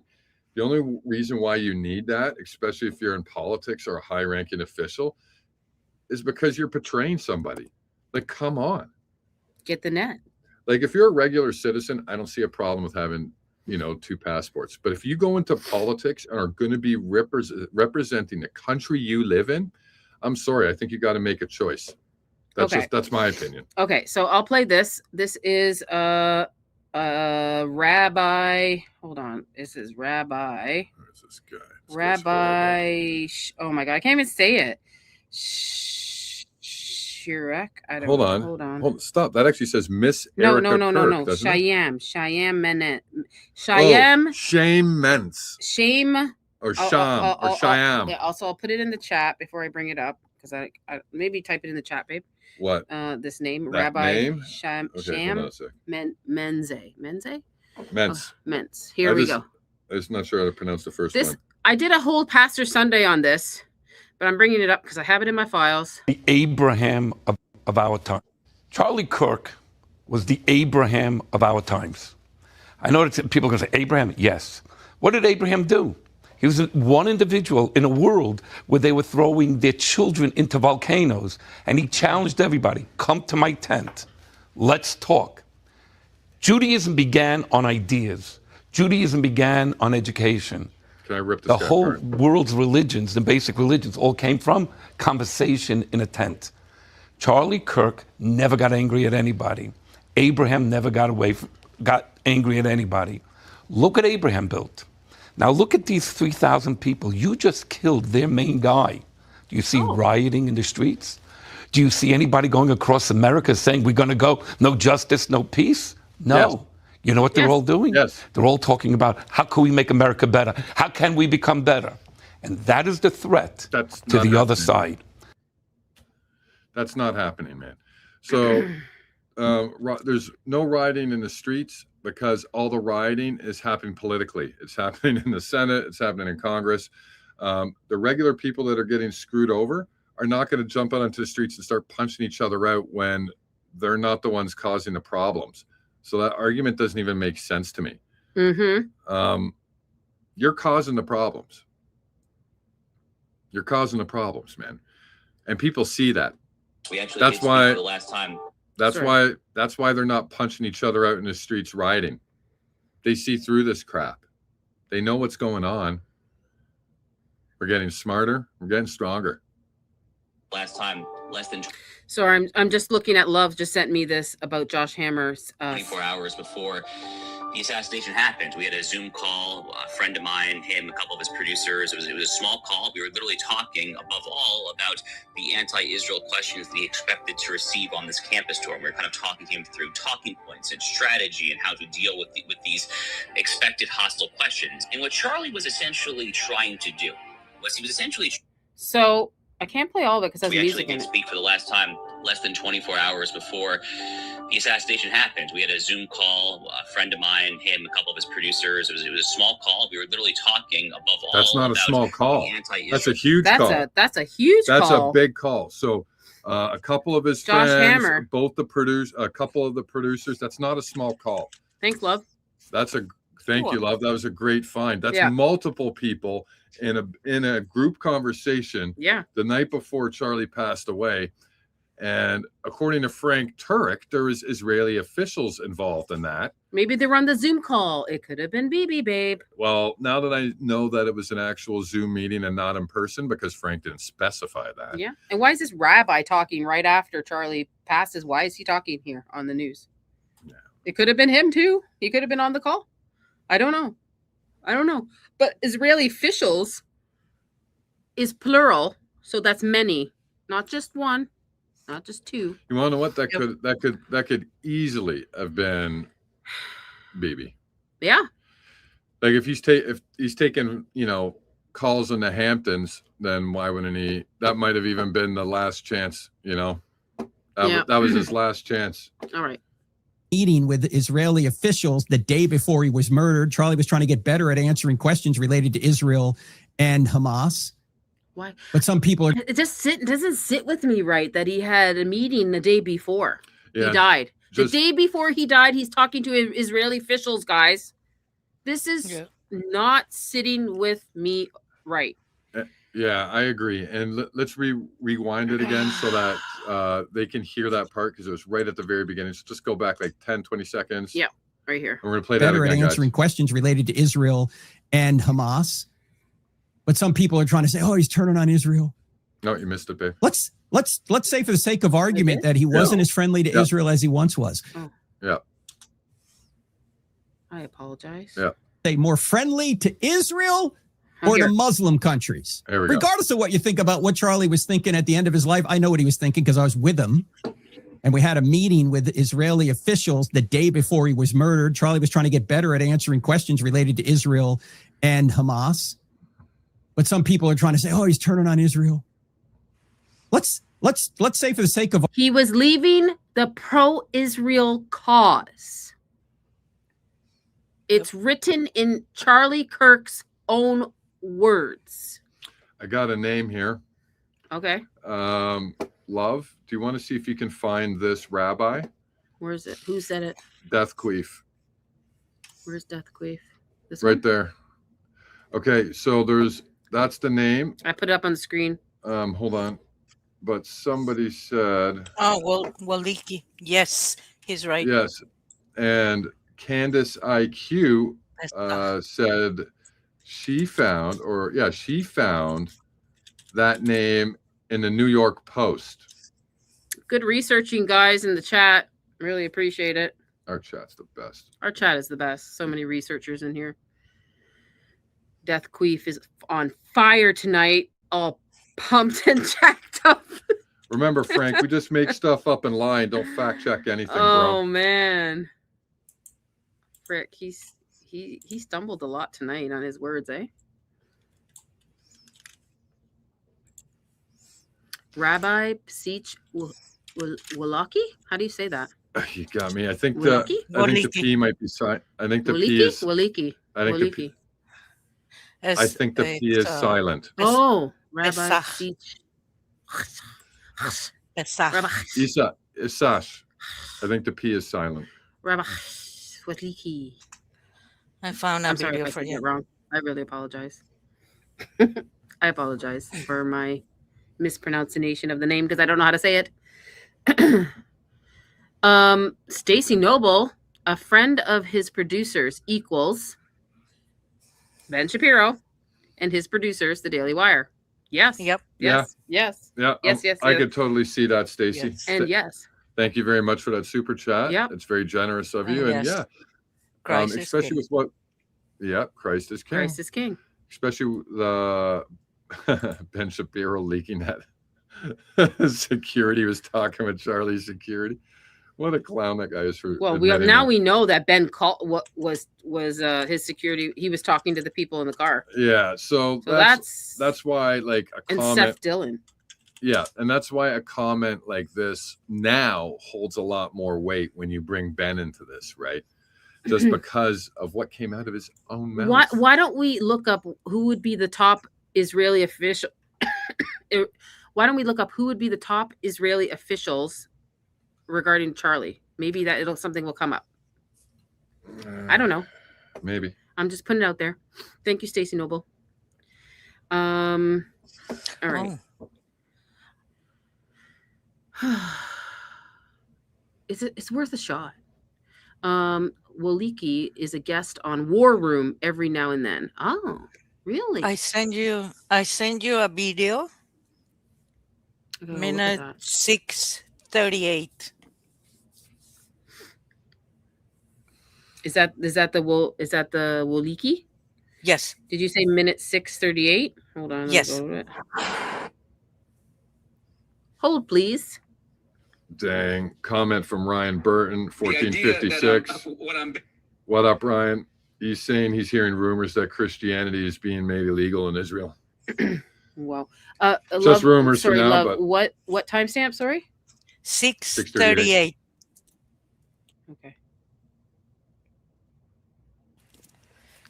All right, I'm gonna play it. And I got to know a lot of the leadership of the MAGA movement pretty well, and that's how I knew Charlie. And Charlie was someone who was always learning. He was always, he spoke about lots of different issues. He had his show had the largest audience of any conservative daily show in America. And that's not surprising to anyone.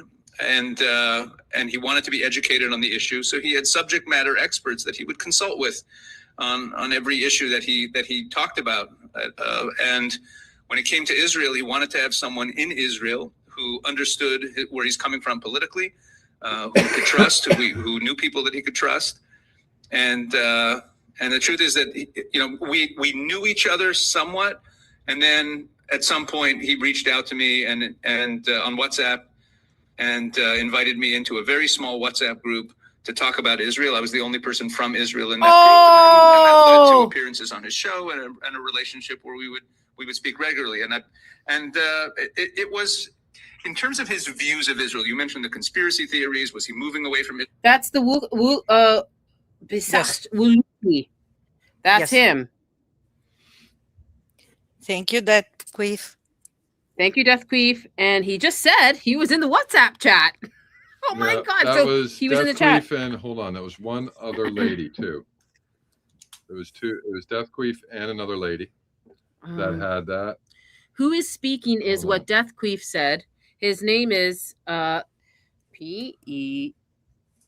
Death Queef and Candace IQ. Thank you for that. HOWOLICKI.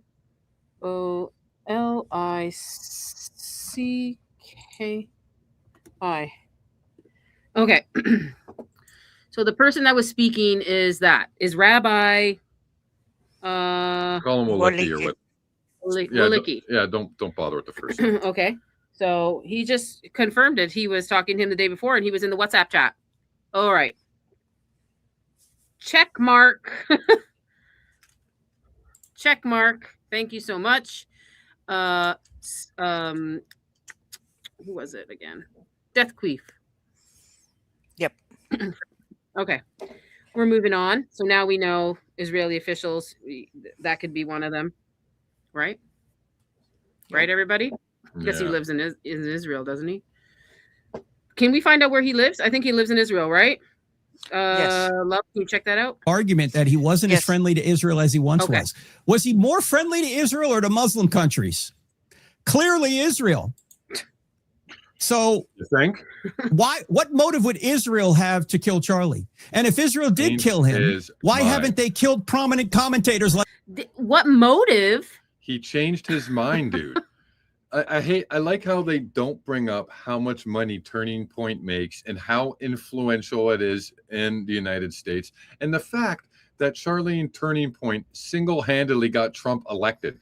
Yeah. Like, I won't it's say the donor. Donors play a huge thing into this. This is what Charlie said. And he's not going to be bullied. And he's going to leave the pro-Israel cause. He said that in a text chain.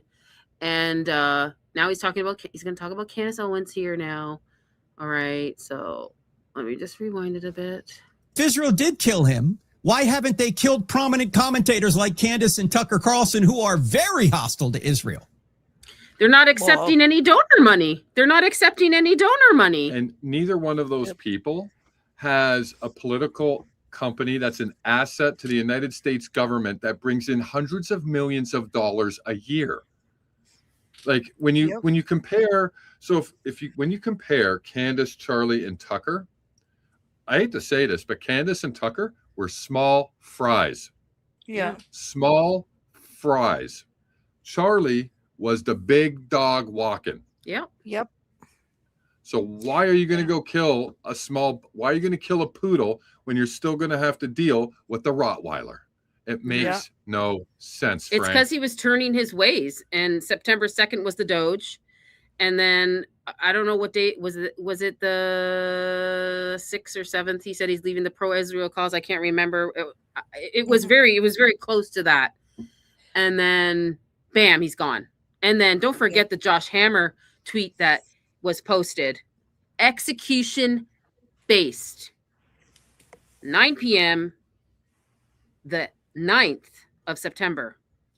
Just saying. And hold on. Saying. So he had posted that. He doom scrolled how many years back in Trump's social to 2013, get the post? 2013. So he went back more than a decade in Trump's post to get that. He quoted, reposted Trump's post. Yeah.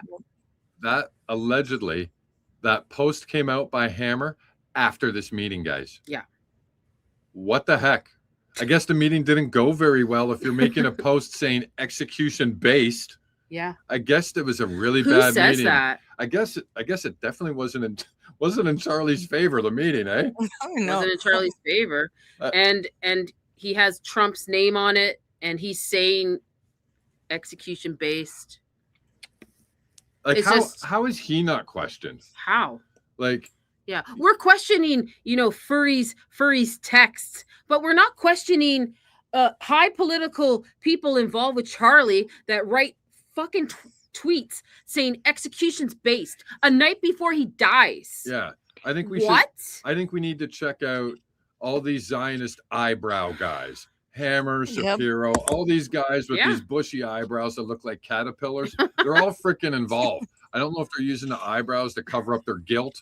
I don't know what they're doing, but these guys, these guys. It's so you can't look at their eyes, babe. It's so you can't look them in the eye. Yeah.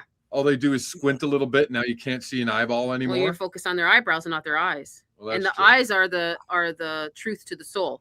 Your eyes is what people say. So what are eyebrows? I mean, a deflection not to look at your eyes. I don't know. Anyways, gonna move on. Why? Because they can't? Yeah, Mossad. Mossad could do so, I would think. If you're saying that they killed Charlie, why can't they kill other people who are far, far, far more hostile to Israel than Charlie or anybody else like him ever was? They have, Frank.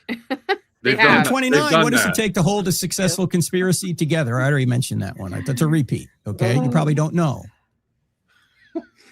But it's very difficult to hold a conspiracy together. Sometimes they succeed, but it's hard to do it. But sometimes they do.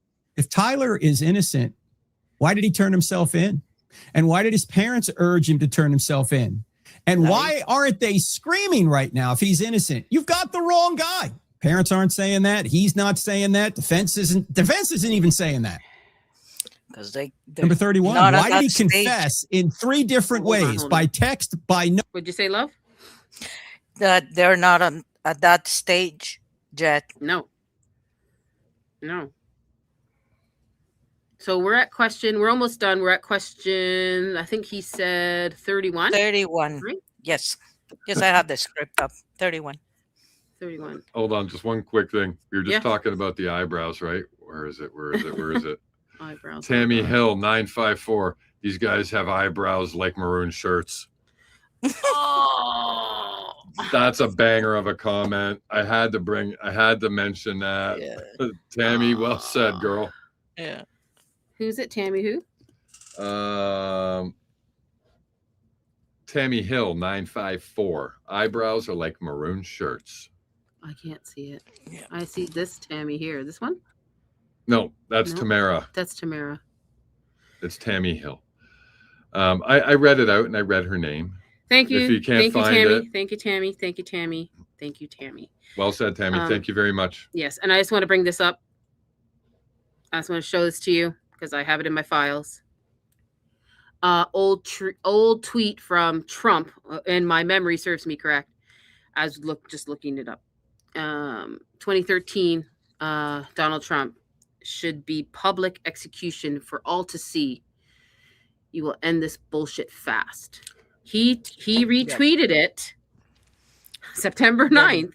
The night before. The night before. Public execution is based. And look, Donald Trump, 2013.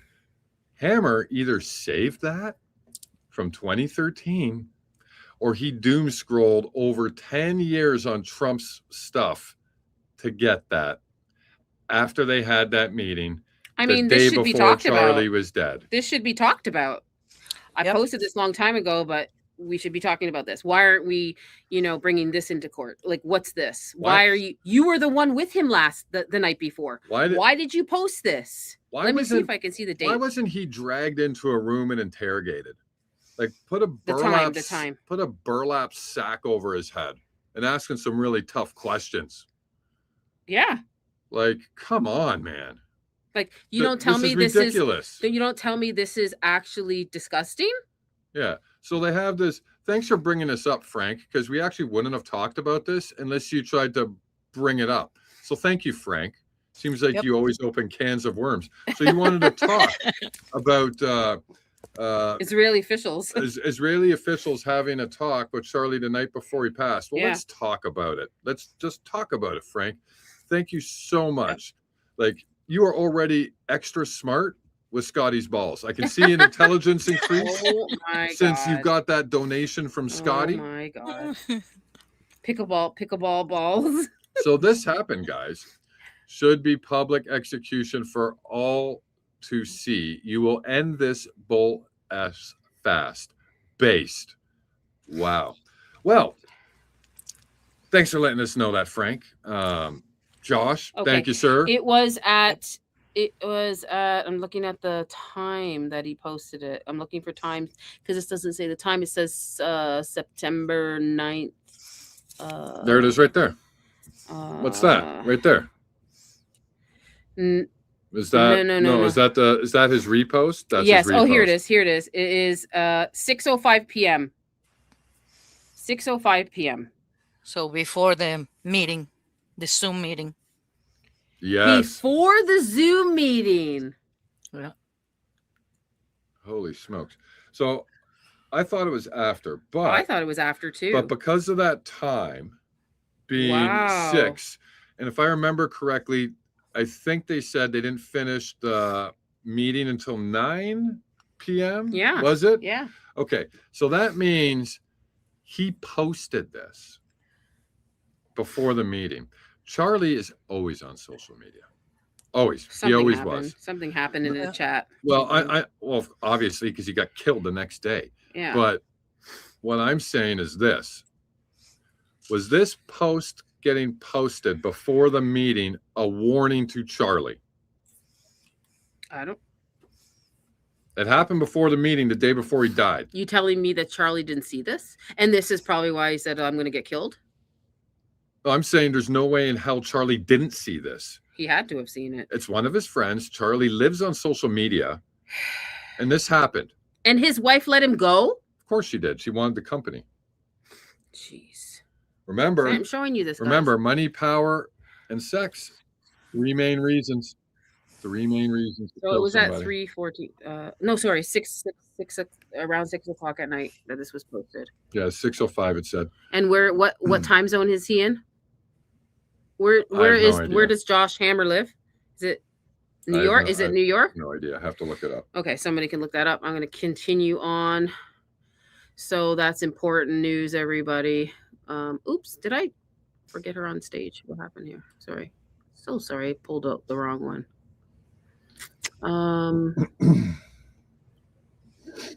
Well, that was important.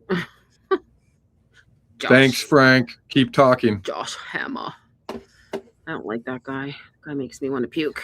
Okay, let's keep going. Note and in person to Lance Twiggs. If he didn't do it, why? Number 32. Now, we're almost done, folks. Just asking questions. Why has Candace changed her story and contradicted herself repeatedly? I played a clip in the previous podcast put together by a gentleman by the name of, let me get his name here, Nathan Livingstone, I think. In fact, we'll put a new one he just did. I think he's at Milk Bar TV on X. We'll put a new one in the show notes. I won't play it here. There he is, Nathan Livingstone. He has the headline of this is people are finally waking up to the fact that Candace Owens is. So we're asking where Josh Hammer lives. And yep, I looked it up. It said Florida. Penny Copeland also said Florida. Interesting thing is for some reason, he still carries a Texas law license. So he can go practice law in Texas for whatever reason that is. That's bizarre. Wow. And you can find his commentary and books on. Sorry, not going to plug Josh Hammer. So I'm not going to tell you where his books or information are because, quite frankly, no one cares anyways. No. But he does live in Florida and he's got a Texas law license. Okay, so Love just sent me an article and it says Charlie Kirk's final days with the pro-Israel cause. Did he know he was about to be killed? In the last 48 hours before he was assassinated, a group text with key players a long Zoom call with a rabbi, doesn't say who, and a Zionist editor, Josh Hammer. So I wish it would say who. Who was the rabbi? Doesn't say. It says, Doesn't say who the rabbi is. yes, where it says September 9th. If you scroll down, it has the date. It says September 9th after the WhatsApp message. Oh, yes. I see. You should come to AmFest. Okay, hold on. September 9th. Okay. 2 hours. Okay, September 9th. 2 hours after that exchange from 6 p.m. to 7 p.m. Eastern, Kirk had a 1 hour. What's wrong? What? What's wrong? Nothing. Oh. I'm just trying to look and around your hand to see what you're reading. Okay. And I got to make sure you don't whack me by accident because, you're European and you talk with your hands. And I'm trying to get in close and I don't want you doing this to me while we're reading stuff. So, I'm just talking. I thought there was like a bug here or something. No, man, What's wrong? I'm just playing like a boxing thing, like a good head movement. Okay, I'm going to keep my hand here. down. Okay. Hold on. 2 hours after the exchange from 6 p.m. to 7 p.m. Eastern, Kirk had a 1 hour Zoom call with Rabbi Williki, like we thought. Thank you so much, Steph Queef. Josh Hammer and Michael McCoy, Kirk's chief of staff. And a few others. So Williki said he was concerned that many of Kirk's fans were turning on Israel. Holy shit. Mikey was there. Yeah. Mikey was there. Mikey was there. No, hold on. That's important. Yeah. That he was there. Remember? He just ratted out Colvat. He did. But he was there for this call. So what did he hear?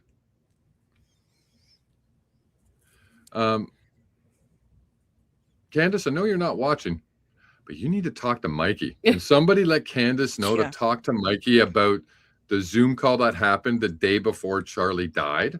So how come there's several tweets that have different timestamps? So this one says 3:05 a.m. and the other one said 6 p.m. So I'm so confused. I guess that's people screenshotting from a different time zone. So if I can find the exact tweet from Josh Hammer, that would be great. I don't know now when he actually posted it. Could be 6, could be Josh Hammer. Oh, it says here 12:57. What? You're in a rabbit hole. You're in a fake rabbit hole. Get out of there. Just calm down. I am calm, but I'm not in a rabbit hole. I'm just reading. Sorry, the article might be a rabbit hole because it's circling around and giving you different times and misinformation. Oh, here. He tweeted at 9:05 p.m. Got it. 2 hours after the Zoom call. So when we get the tweets, when people screenshot tweets, they're from different time zones, but Josh Hammer tweeted it at 9:05 p.m. Love. Right after the Zoom. Right after the Zoom. Immediately after. Got it. Okay. Got it. So I still hold to my statement that I believe that was a text warning from the Zionist lobby and conglomerate to Charlie after the meeting. Yep. I stand by that, and I am going to need some very serious evidence or hear testimony from somebody on that call to change my mind. Yeah, and this should be brought up in court. This is actually ridiculous. A total BS artist. No, she's not a Bible study artist. Here's 6 minutes of her being a compulsive liar, if there is any doubt left. This is according to him. Well, maybe Candace can answer some of these. Again, I'll be charitable. Fine. Go through them and answer. But he's got her dead to rights on several things here. We'll put that nearly 6-minute video in the show notes. Excuse me a second. Okay. Do you want to so you can see it and make up your own mind. Get me some water. Yeah. I don't have any more. Number 33. Why didn't she stop after saying she would stop if Erika said stop, which she did on at least 2 occasions? Why did Candace keep trying to run Erika down and TPUSA down? Why? She said she would stop if Erika told her to. She didn't. She said Number 34. Why does Candace never quote the Bible? She claims to be a Christian, never quotes the Bible, but instead she accuses me of using the Bible to control minds. Yes. Well, you have a couple options here. It is true. Your authority can be yourself or something outside yourself. I don't trust myself to always come up with the right answer. That's why I trust the inspired word of God. And that's why I'm quoting Bible verses to you. Because we ought to live our lives according to what Jesus and the apostles said, not just what we want to be true. Now, look, I'm not a perfect Christian. I don't get everything right, but I find it quite odd that whenever the Bible's brought up, Candace runs away or mocks it or denounces it rather than says, well, maybe I could be corrected by that. Number 35, just a few more, friends. 35. Just asking questions. What would convince you that Candace is wrong and Tyler Robinson really killed Charlie? Oh my God. What would convince you? And if Tyler Robinson really killed Charlie and was working alone, would you believe it? If the answer is no, there's no evidence. It's kind of like asking the question, if Christianity were true, would you become a Christian? If the person hesitates or says no, why even give them evidence? They're not open to evidence. They have their minds made up. So do you. Oh, God. So do you. You guys all have your minds made up since you put out the Tyler Robinson theory.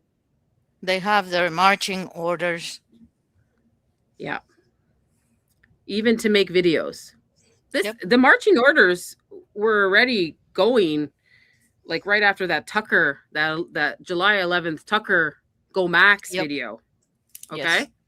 The marching orders were already given then because we know all the pastors were talking about Tucker and Candace like crazy, So the marching orders are already given, and they're still being given. All these pastors still, like every other day, they're talking about Candace Owens.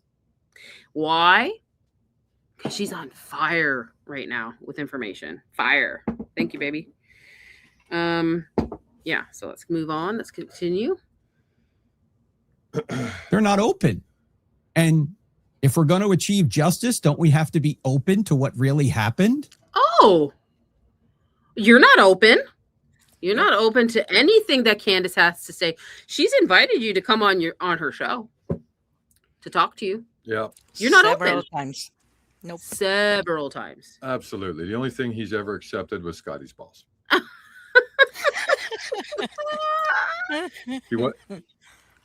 He was a eunuch, but Scotty completed Oh him my God. with his generosity of redactions. Oh my gosh. Look, I'm open to it. If there's a conspiracy, I want to know it. I just haven't seen any evidence for it. Okay. Finally, what if you're wrong? What if you're wrong? Oh, What if you've been deceived to think something is true when it really isn't? Who knows? Maybe Candace is deceived. She might really think what she's saying is true. I don't know how, because she's changed her story so many times. But let me give her the benefit of the doubt. You changed your story. Look, I'm going to say this one last time. She can fucking change her fucking story. I'm so sorry, guys. I'm so sorry. Jesus. I'm so sorry. I'm sorry. It's Pastor Sunday. I Wow. apologize. Usually it's me that goes off, and you just went off. Wow. She can change her freaking story as many times as she freaking bloody wants. Okay? Yep. She's not a witness. She wasn't there. She freaking wasn't there. Easy. She wasn't there. And if she was there, her story wouldn't change. She would be like, this happened, I went here, and then this happened, and then that happened. She's changing. If she's changing her story, it's the stuff that's coming and being presented to her. Information like SUV pictures. Hi, Frank. You know, the one that you got rid of, the auctioned off allegedly. It's not allegedly. It was auctioned off. I'm saying it like that, like, because I said he did it. I'm like literally saying she's getting information. So if there's like shards of glass in the SUV, like, was there a struggle? Like, there's information coming, and she's allowed to change her freaking story. There's doctored, edited footage. She's supposed to trust this shit? No, I'm telling you, she can change her story because she wasn't there. You can't compare an apple to an orange. They're completely different. You're changing your story, and you were there. Oh, well, I wasn't doing CPR, but I did it the last 30 seconds. I misquoted myself. Mm-hmm. Well, I wasn't on the phone with my family till the hotel. I misspoke. It was at the hospital. What else? There were so many things he said. I know. It wasn't just I know. Remember, we've been addressing them as we've been going along. We have not missed a single thing, babe. Sorry, I apologize. No, for the swearing. I just hate when he says that. He says that a lot about her. That she's changing her story. Everybody's saying that she's changing her story. Yeah, well, people don't changing her story. Okay, that's because that's all they have. And when you investigate something and you're following a lead, and the lead ends up being a dead end, you go and find another lead, and you investigate that lead until it leads somewhere. Yeah, that's the way it works. Yeah. And the thing is like, people are so hard on her, but this is what happens to real police investigators and detectives every day. The only difference is she's doing it publicly. Yeah. They do it in an office, and they'll run down 10,000 dead ends before they catch their murderer. Unless you're in Utah and you're Charlie Kirk, then all of a sudden nobody can say anything properly. Nobody can bag evidence. Nobody can find anything. It seems like that's the only place where law actually doesn't work. And that's why there's a crowdsourced investigation going on, led by social media, because you failed, Frank. You failed, Charlie. The security failed, Charlie. Turning Point failed, Charlie. All of you who were his friends failed, Charlie. That's why we got to step it up and find out what's going on, because you had your chance and you failed. And He's you in failed the dirt. Too. There shouldn't have been any children there present with open fire weapons. There should have been inside. Okay, not outside. Should it? Everybody failed. Everybody there failed. Failed. So, or succeeded. Oh yeah. Depending on whose team Depending. you're playing for, right? Allegedly, maybe, Like if perhaps. like if you're overseas, you're like, man, guys, that went perfect. Can you believe how amazing that is? Look, they're confused. we got the left sitting out picking their nose. We got the right battling each other out for no reason, and they're all blaming each other when we did it. And the funny thing is that Lance, Charlie, and Tyler, they're all over here. Yeah. They've all got condos on the strip. Like I bet you that's the conversations that are happening overseas. Oh yeah. Yeah. I think she's really in the right. Even if she is in the right, the way she's going about it, the means by which she's getting to the end is not the way you move forward. You don't falsely accuse people without evidence, or accuse people without evidence, but that's what she's been doing. You don't run 100%. down widows who had no motive, and every motive to want to keep Charlie alive. No. You don't do that. No? Well, you said 100%. What did you say 100% to, love? Where he says you don't falsely accuse people without evidence or accuse people without evidence. 100%. He's right. Isn't that You what don't. they're doing though? Yeah. And I don't think Candace has actually done that. No. I think she's pulled out information she's been able to track down and said, I think you might be linked to this. Do you want to comment on that? And then they don't answer her. And then they call her a liar. Yeah. Well, she just said, hey, I think you're linked to this. Would you like to comment on that? Yeah. And then Instead she gets sued. Yeah, well. Like she's asking horrible questions, and then instead of anything else, they sue her. I got a super chat from Stacy Noble. Psych 101, a person who is confident in their truth wouldn't entertain this level of defensiveness. Yes, day after day. Most people just ignore it. Verifiable lies. Yes, it screams panic. Oh, Christ is king. That is such an amazing paragraph. Like, I don't even. That's a great comment. Thank you very much for that chat, Stacy. That is 100% on. Very good. When you know you're right, you don't have to scream it to the tops of the mountain. Or maybe you do once, right, to get your point across. But if people keep bugging you about it, you just say fuck you, and pardon my language, you just say F you, you turn around and walk away and you go on with your day. Yeah. Because you can't force somebody to have common sense or to believe something. All you can do is tell them the truth. Yes. And if they don't want to accept it, then just walk away. Yeah. Like that's the way it is, right? Like we have people on our butts every day, all day about all kinds of crap. Yeah. And if we were to sit there and argue with every person that had an issue with something that we've said on Ali's show, we would never do another show. We'd be here for the next 5 years getting into arguments on the 400 or the 375 videos we've done in 8 months or however long it's been. Yeah. We'd be in an argument on all those videos for the next 5 years. Not worth it. You just got to say, all right, you don't believe me? Great, bye. Bye. Bye. Yeah. Like, I don't care. It's- Here's the paragraph in the article. Read it. You don't want to? Well, then I can't help you. It does scream panic, especially the timing of all this, the X spaces. Right after the horrible hearing where zero evidence was presented. They have 10 months. Yeah. And, great journalists and researchers and people on X going down to Utah to cover this, laying on the concrete to get into the courtroom, to line up because only 14 people are allowed in, and watching the Fed slop happen. Like, I'm telling you, it wasn't clear as a bell. Like when Benny Johnson came out and Jack Prasovic came out and went on screen saying, oh my God, this is it. This is it. This is the clearest video ever. No. We had people there. So this is panic in its at its finest. Christ is king. Thank you so much for that. That was great. That was a great comment.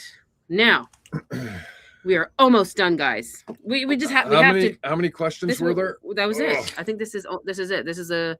I think this is the last one, isn't it? Yes. He's just gonna talk. Yeah, and then I'm done after that. What if you're wrong? You know what happens? You've ruined lives by slandering innocent people. It's lies if she's wrong. Mm-hmm. That's why the Bible and common sense requires corroborated evidence for such serious charges. Yes. We haven't had any.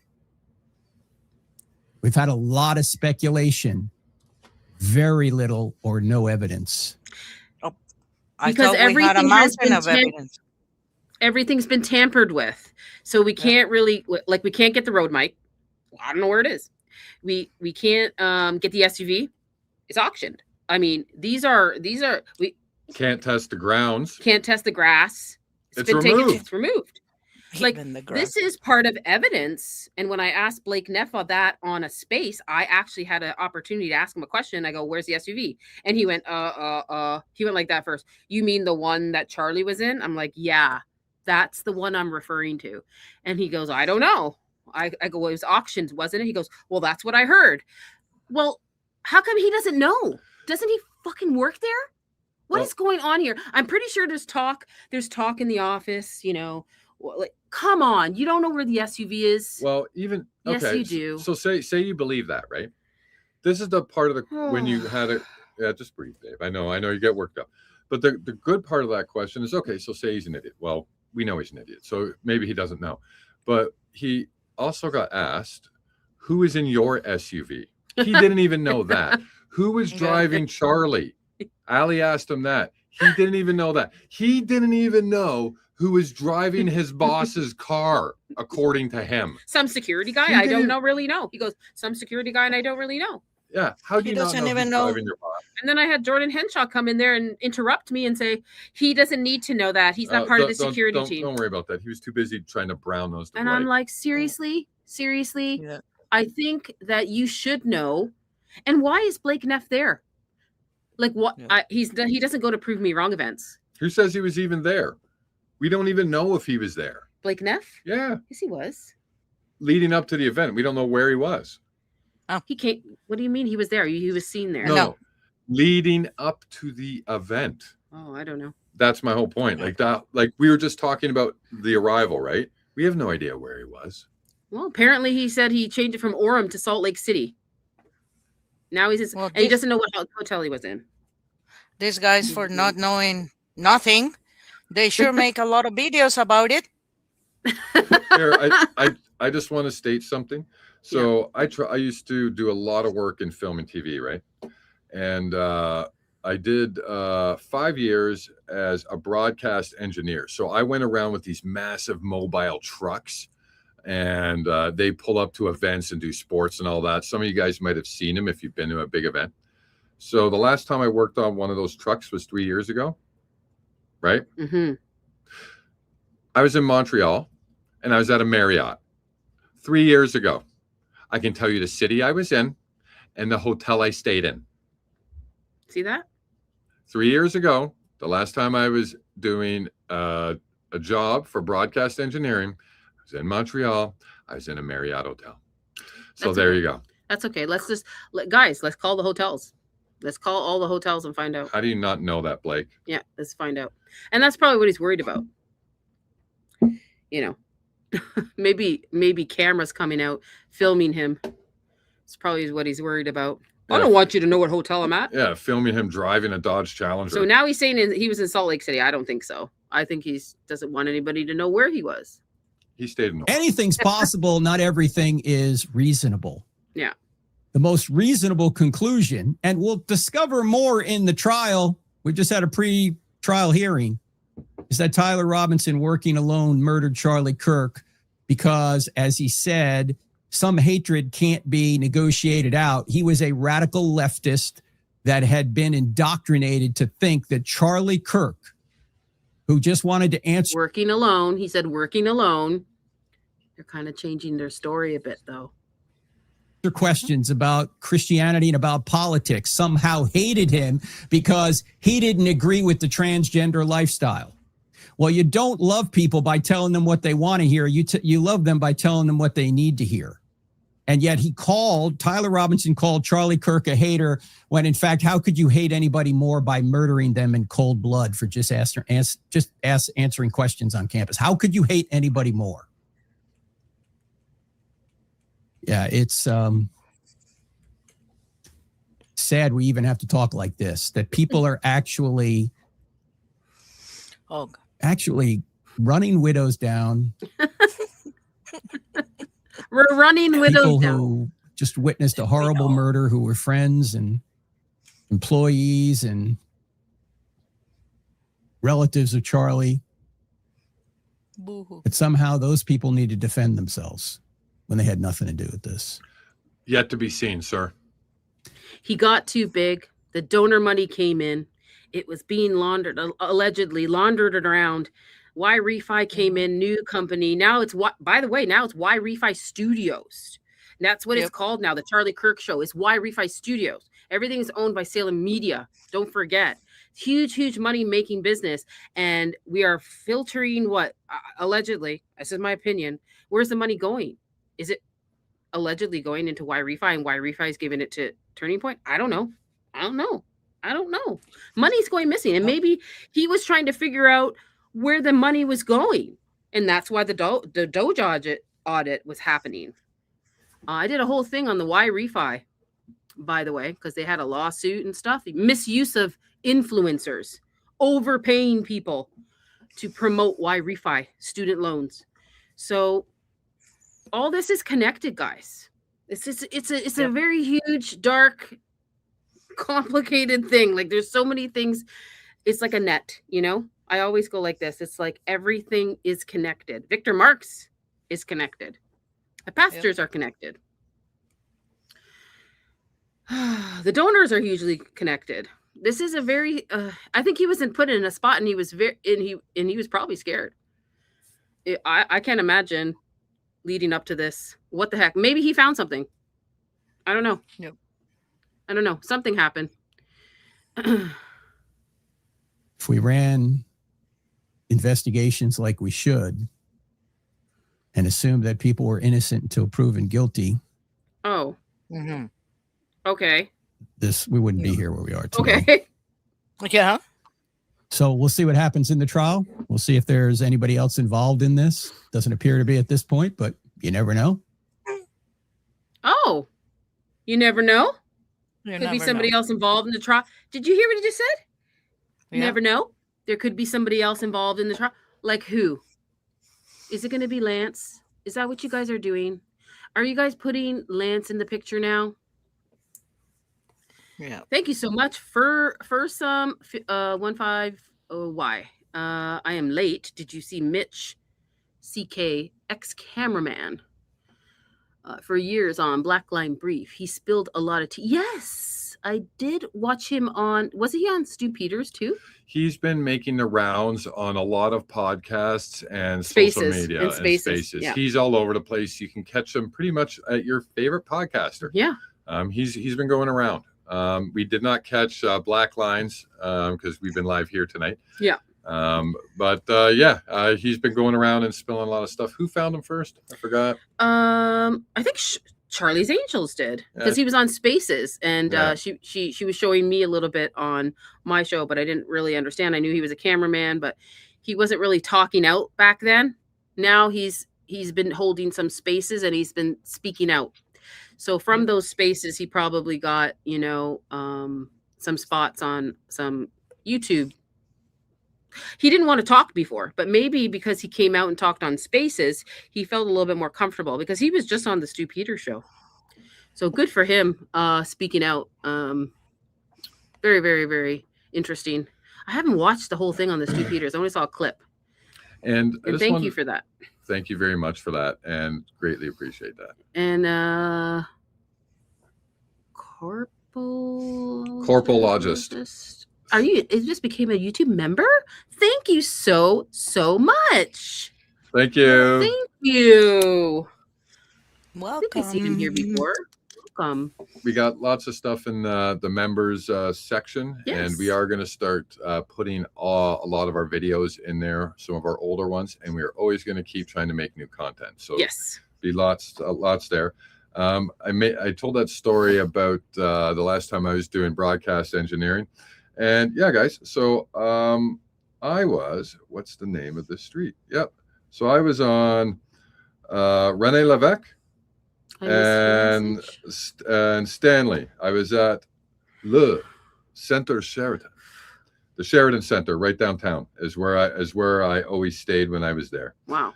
Most of the times anyway. So people were asking, they're like, oh my God, where were you? So literally right downtown. And like last time I was there was 3 years ago. And I know the job I did, I was working hockey. Mm-hmm.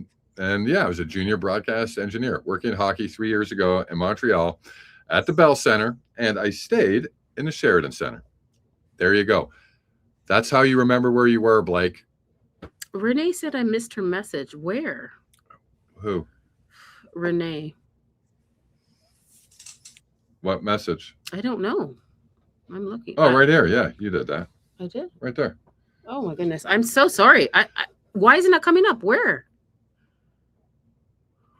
Where is it? Right there. I did miss it. I do apologize. And I am thank very you. sorry, Renee, and I totally blame Allie 100% on that. Okay. You can smack me now. You can smack me. Smack me as many times as you want. It's the slapping one, baby. Oh, don't worry, because if something bad happens, you might be. What's that? Oh, gosh. Okay, let's read this. Renee, I want to find the vehicle. Yes, I do too. I might have something really, really interesting and fun. And oh my God, something mind-blowing is going to happen. So please stay tuned. I want to find the vehicle. I think that would be a possibility. Last I heard is either California went to the country of Georgia. Yes. County or country. Country. That's country. Country. Yeah, I so- don't know. We don't really know. No. But yeah, it came from California, went to Utah, right? And then went back to California to get serviced. And then from there, God knows, I don't know where it went from there. They changed the way the vehicle was designated. So you can designate it for scrap, you can designate it for resale, you can do a bunch of different things. And when you're doing that, it changes the paperwork. Yeah. And then it changes how the vehicle can be tracked. So they did that when the vehicle was returned back to California, I think, and well, we think, to intentionally cause confusion on where it was actually going to go. Yep. So through the information that we uncovered, when it was getting auctioned, the weird thing is this is the vehicle that Charlie Kirk died in. So in the auction, why was the price going up? It started at 8, went to 12, went to 20, went to 25, went to 40. I think it ended up selling for $65,000. Why was there a bidding war for the car that Charlie died in? Yeah. I think I got an answer for that. And Blake Neff said it's not part of the crime scene anymore. They did whatever they did, and then they don't need it anymore. I'm like, most when you're doing an investigation or it's going to court, they keep the vehicle. They keep that part of the important evidence. It's evidence. Okay. We keep that until after the trial and everything is done and over with. Okay. Because we need it. It's important. And you guys just covering up and getting rid of it is sus. Is sus. Okay. And the whole world is on fire. Like even thinking that. Why'd you get rid of that? Why? Yeah. All right, I just got to get a quick comment in and then take that cat out of here who's screaming at us. So I think there was a bidding war because somebody was buying it as a trophy, and that's my opinion. Oh gosh. So I believe it's being held because it's going to get shipped. It's going to get shipped overseas to our friend, our greatest ally. Oh man, That's probably in the G strip. That's my personal opinion.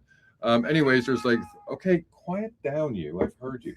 There's 4,600 people in the chat. I don't know if you can hear her.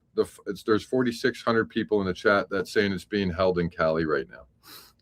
Yeah, well, we don't know, right? It went in for service at the Jessup place, and the Jessups already came out and said, we don't have the vehicle. We just, they just did an oil change or whatever.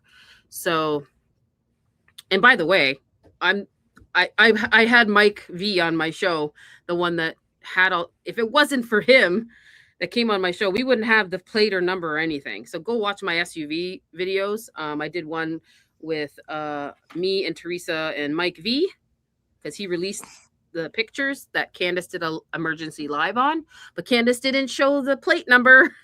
So I found him and he came on my show. So I did 2 videos and then one with Danks. And yeah, we were, the girls on X already found the car. Like I posted that, the M and Mia found it immediately. The Carfax and all the details. They were like unbelievable when I posted the pictures. So yeah, I want to find it, and I'm going to be doing another show on it, and it's going to be a surprise. So stay tuned for that. And thank you so much, Renee, for your super chat and all your love and support. And I love your profile picture. I'm pretty sure Scotty must love it. She's riding a unicorn. Scotty, she's riding a unicorn. Okay, I think I showed all these ones already. Hold on. Did I forget? I think I showed all these. Yeah. Okay, hold on. So I was just letting you finish there. So yeah. A bunch of people are asking, do we know who is bidding on the car? No, we do not know who is bidding on the car, but Alley Top Files and only Alley Top Files might have a lead on the buyer. I might have a lead. And we're not saying who that is. I might. Until we 100% know until for I sure. set up a show. Like, yeah, I don't know yet. So eat your heart out, Blake Neff.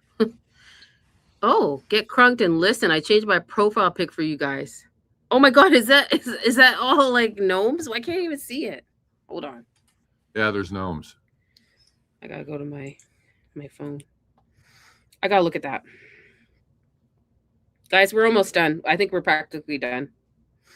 Well, is it okay if we finish off the show and we can check that after, or do you want to check it now? I want to check it now. It's all the gnomes. You see it? Yeah, and the most important thing, it's another Tyler Robinson. Guys, he changed his shirt. We got. Oh my God! Wait, what's in his hand? I can't tell. Is that a pickleball? Oh, it's a pickle. It might be a pickleball racket. So Crunk, for people who can't see it, Crunk changed his or her profile picture, now wearing the Tyler Robinson getup with the blue jeans and the shirt, but then there's a whole bunch of gnomes, and it looks like he's got a pickleball racket. He has a pickleball racket. Oh, I can't. You guys are the most hilarious people I've ever met. Can you bring this up? Which one? Oh, you just scrolled that right there. Yeah. Showed on this channel Tuesday, Thursday, Friday. Got an email from a lady who works the car. Yeah, that happened on my show too. With Sandy. That happened on our show. On our show, we brought Danks on our show. Yeah, and we filled him in on what was going on with the SUV, so he was able to help with some research. Yeah, and that lady gave us that information. She was on the show. Her name was Sandy, as Ali said, and that went down on Ali's channel. We gave the link to Danks, and he shared the stream to his channel. Yeah, so go check out I did it on the 29th of June. That was my first. I did 2 episodes, and my first episode, I had Mike just came into my chat. I just asked him to like, can you DM me? And I was live on his. I just brought up his pictures, and he came into my chat, and we broke down all the SUV. A lot of people came into that one. I think there was 3,000 people. They couldn't believe it. I had the license plate and all that. And then the second one, I brought Danks in. I was like messaging so many people. Do you want to come on? Like, I got this pictures. Like, let's do it. Here, you need to actually take a picture of that person there and remember that. Ali, if on a port, I have clearance. Oh. So if it's going to be shipped out and it's ready to ship somewhere, say from a Californian port, okay, maybe going over to Pacific, if I understand this correctly, Renee might be able to look into that for inventory. Oh, please email me if you know my email, alleytopfiles@proton.me. I put it on the chat. Thank you. Thank you so much. Oh, man. Let's see if this guy's done talking. I think we're done. And we'll just keep moving forward. Yeah, it's done, right? Continue to pray for Erika, if you would, and her team. Yeah, I think it's done. It's done. We finished all the questions, so he's done. Yeah. See, after so this is it. Him going End of our show. over 37 questions a husband should ask the wife, throwing the law at her, the Bible speculations. He forgets to mention, I hope that you can fix your marriage. Something, anything. Nothing like that. He finishes by saying, continue to pray for Erika. Yeah, because that's what it's all about. Don't forget, he said, the next he can see Erika Kirk being president. It's the Vance Kirk ticket, that happened like 3 weeks after. So yeah, well, it's Frank. He probably thinks it rings relevance. And you can grow unicorns in your garden. So as I end off tonight, I haven't played the whole Rob McCoy since it's Pastor Sunday. I'm going to play the Rob McCoy Korean clip. It is also in my members live, my members only, but I'm going to play it for you guys now. And I'm ending the show tonight. So thank you so much, Love, for coming. And if you guys haven't followed Love, her YouTube is Love and Compassion 1. Please give her a follow if you could. And also one of our viewers, Anne-Marie Crochets. Anne-Marie. If you get a chance to look back in the chat, her link is in there as well. And I believe Love and Compassion posted some links of some of the content we reviewed tonight in there as well. I just put her link up there now, babe. You see it? Yes. Awesome. Okay, great. Yep. So please follow these ladies, especially our lovely Love and Compassion. And please review her page. Go over scriptures. It's there for you. She lays it out. Yep. You know, the truth is there. You don't have to listen to these weirdos, right? No, you don't have to. I'm telling you, you don't have to, guys. I'm literally telling you now. So we're going to end off the show with, I'm sorry to hurt you guys. Like, I know it's going to be hard to watch. I'm going to end off with this. It's going to be good for you. You're going to like it. It's just a little bit longer. He talks about Mikey. And then he strips, but I'm going to play it. Thank you, Love, for coming. Ending it with this. And Christ is King, everybody. I love you all. And you guys are my Flamingo Mafias. Thank you. Yes, Christ Thank you is for King. having me. You're so welcome. Have a great night, everyone. Thank you. And we will do more in the future, definitely. Okay. Yep. And because I'm excited. I like having you on here and like doing the pastor stuff. I really do. Thank you. All right, everyone, here we go.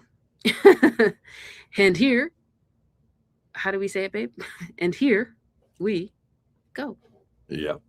그를 밀어붙였어요. He worked him very, very hard. 굉장히 어렵게 많은 고생을 시켰습니다.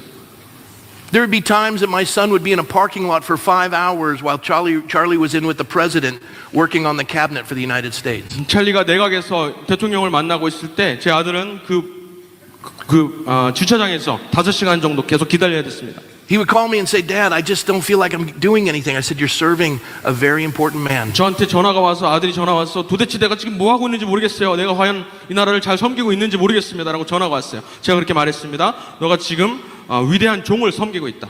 And all while he was serving Charlie, he learned about Charlie. 찰리를 그 오랜 기간 동안에 찰리를 시종을 들면서 찰리에 대해서 많은 것을 배우게 되었습니다. Now at 23, he's prepared to lead. 그리고 23살인 지금 이제는 그 역할을 감당할 수 있게 되었습니다. All of you are the same way. 여러분도 마찬가지입니다. I know this message is heavy. 이 말씀이 상당히 무거운 것 같아요. It needs to be. 그럴 만합니다. The pastors of South Korea must wake up. 이 땅의 목회자들이 목사님들이 일어서야 됩니다. 깨어나셔야 됩니다.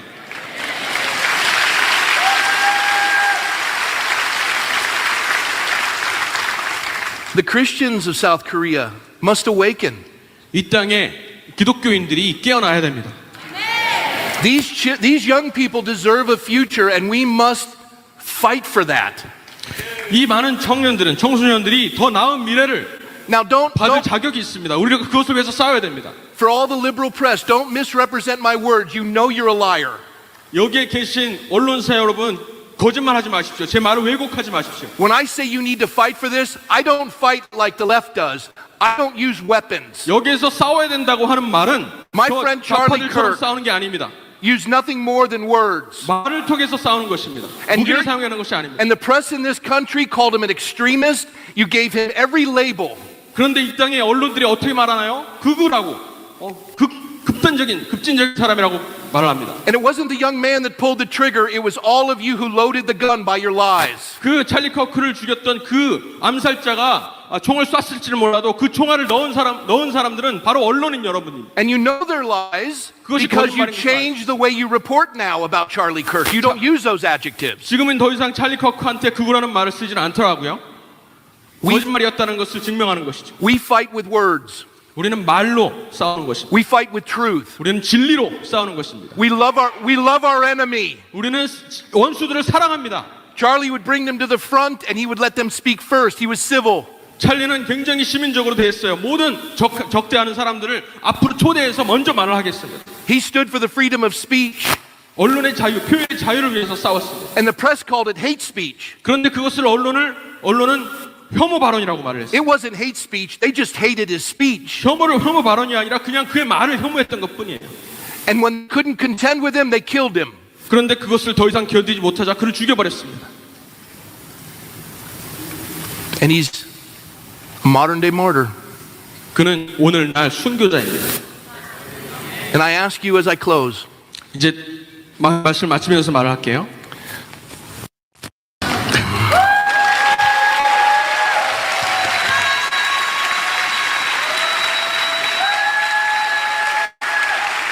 Korea needs freedom.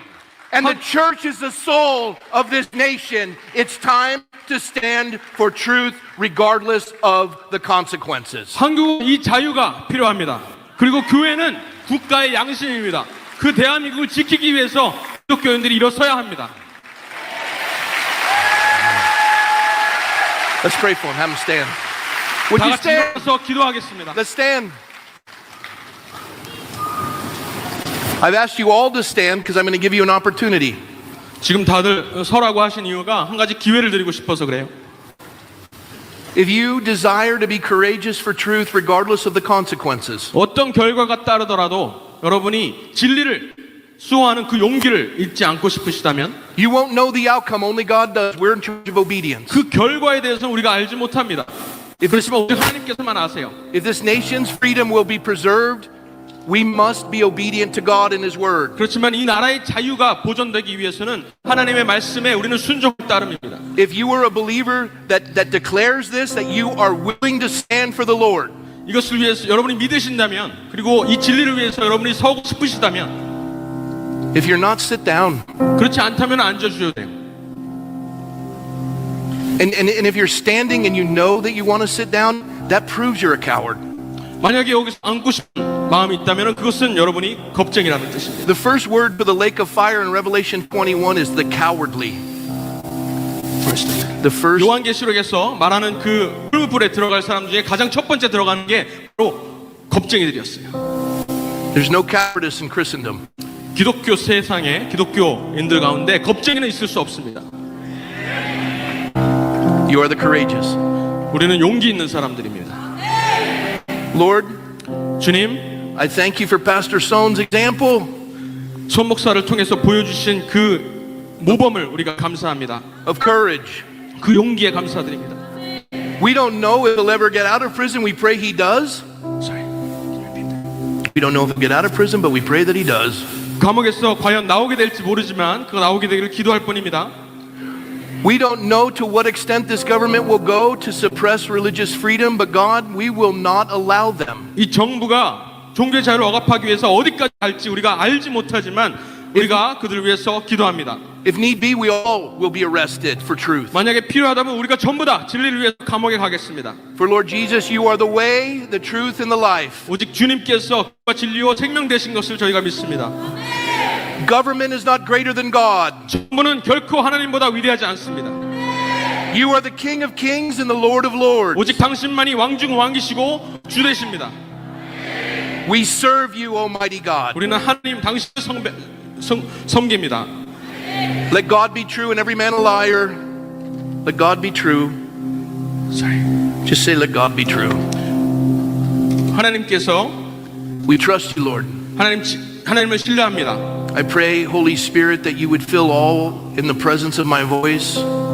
이곳에 이 말을 듣는 모든 사람들 마음에 성령님 찾아와 주십시오. Give them courage and strength to serve you regardless of the outcome. 어떤 결과가 따르더라도 하나님을 순종할 수 있는 용기와 힘을 주십시오. And we thank you in Jesus' name. 예수님의 이름으로. And that's it. Did you hear what he said there? Let every man be a liar. I just had to play the whole thing. So I hope you guys enjoyed that 7-minute Korean September 29th clip. Him stripping with the freedom shirt on. I hope you guys enjoyed that. It's important. He's gone there twice or 3 times now since he's passed away. And this is it for my show tonight. Thank you for Bit and Truth. I just want to show this last super chat here. Oh, he did 2. What does that say? A full father-son ghost treatment in Korea. Mad Max. Yeah. It goes in conjunction with his other one. Where's his other one? This one. Korean church gave Rob the spirit from behind. Oh, my goodness. I guess that's the Holy of Holies. Oh, well, you know what? Look at him here. Do you see him? You see him? Furman Files? Hold on. Is he receiving the spirit right there? I mean, he received something. Why does that poor Korean guy look like he's really upset that he has to be there? When he took off that shirt, all the Asian women were going like crazy. Like, Rob loves it. He loves it. He loves it down there. Okay, so this is my show for tonight. Thank you so much, Love and Compassion. Thank you, everybody, for joining. Thank you for Bit and Truth, and Anne and Renee, all these people that contributed. Get Crunked and Listen, Stacy, like all of you. All of you have been great tonight. Thank you so much. Thank you, Jackie, Jules, Scotty, Tony, Sorry Not Sorry, Ryan, like everybody who comes. Tornado Alley, 80N was in the house earlier. Thank you so much for everybody who supports us. I see Jess and Fam is there as well. So thank you so much, everybody. Thank you so much, guys. We love you. You guys are the best.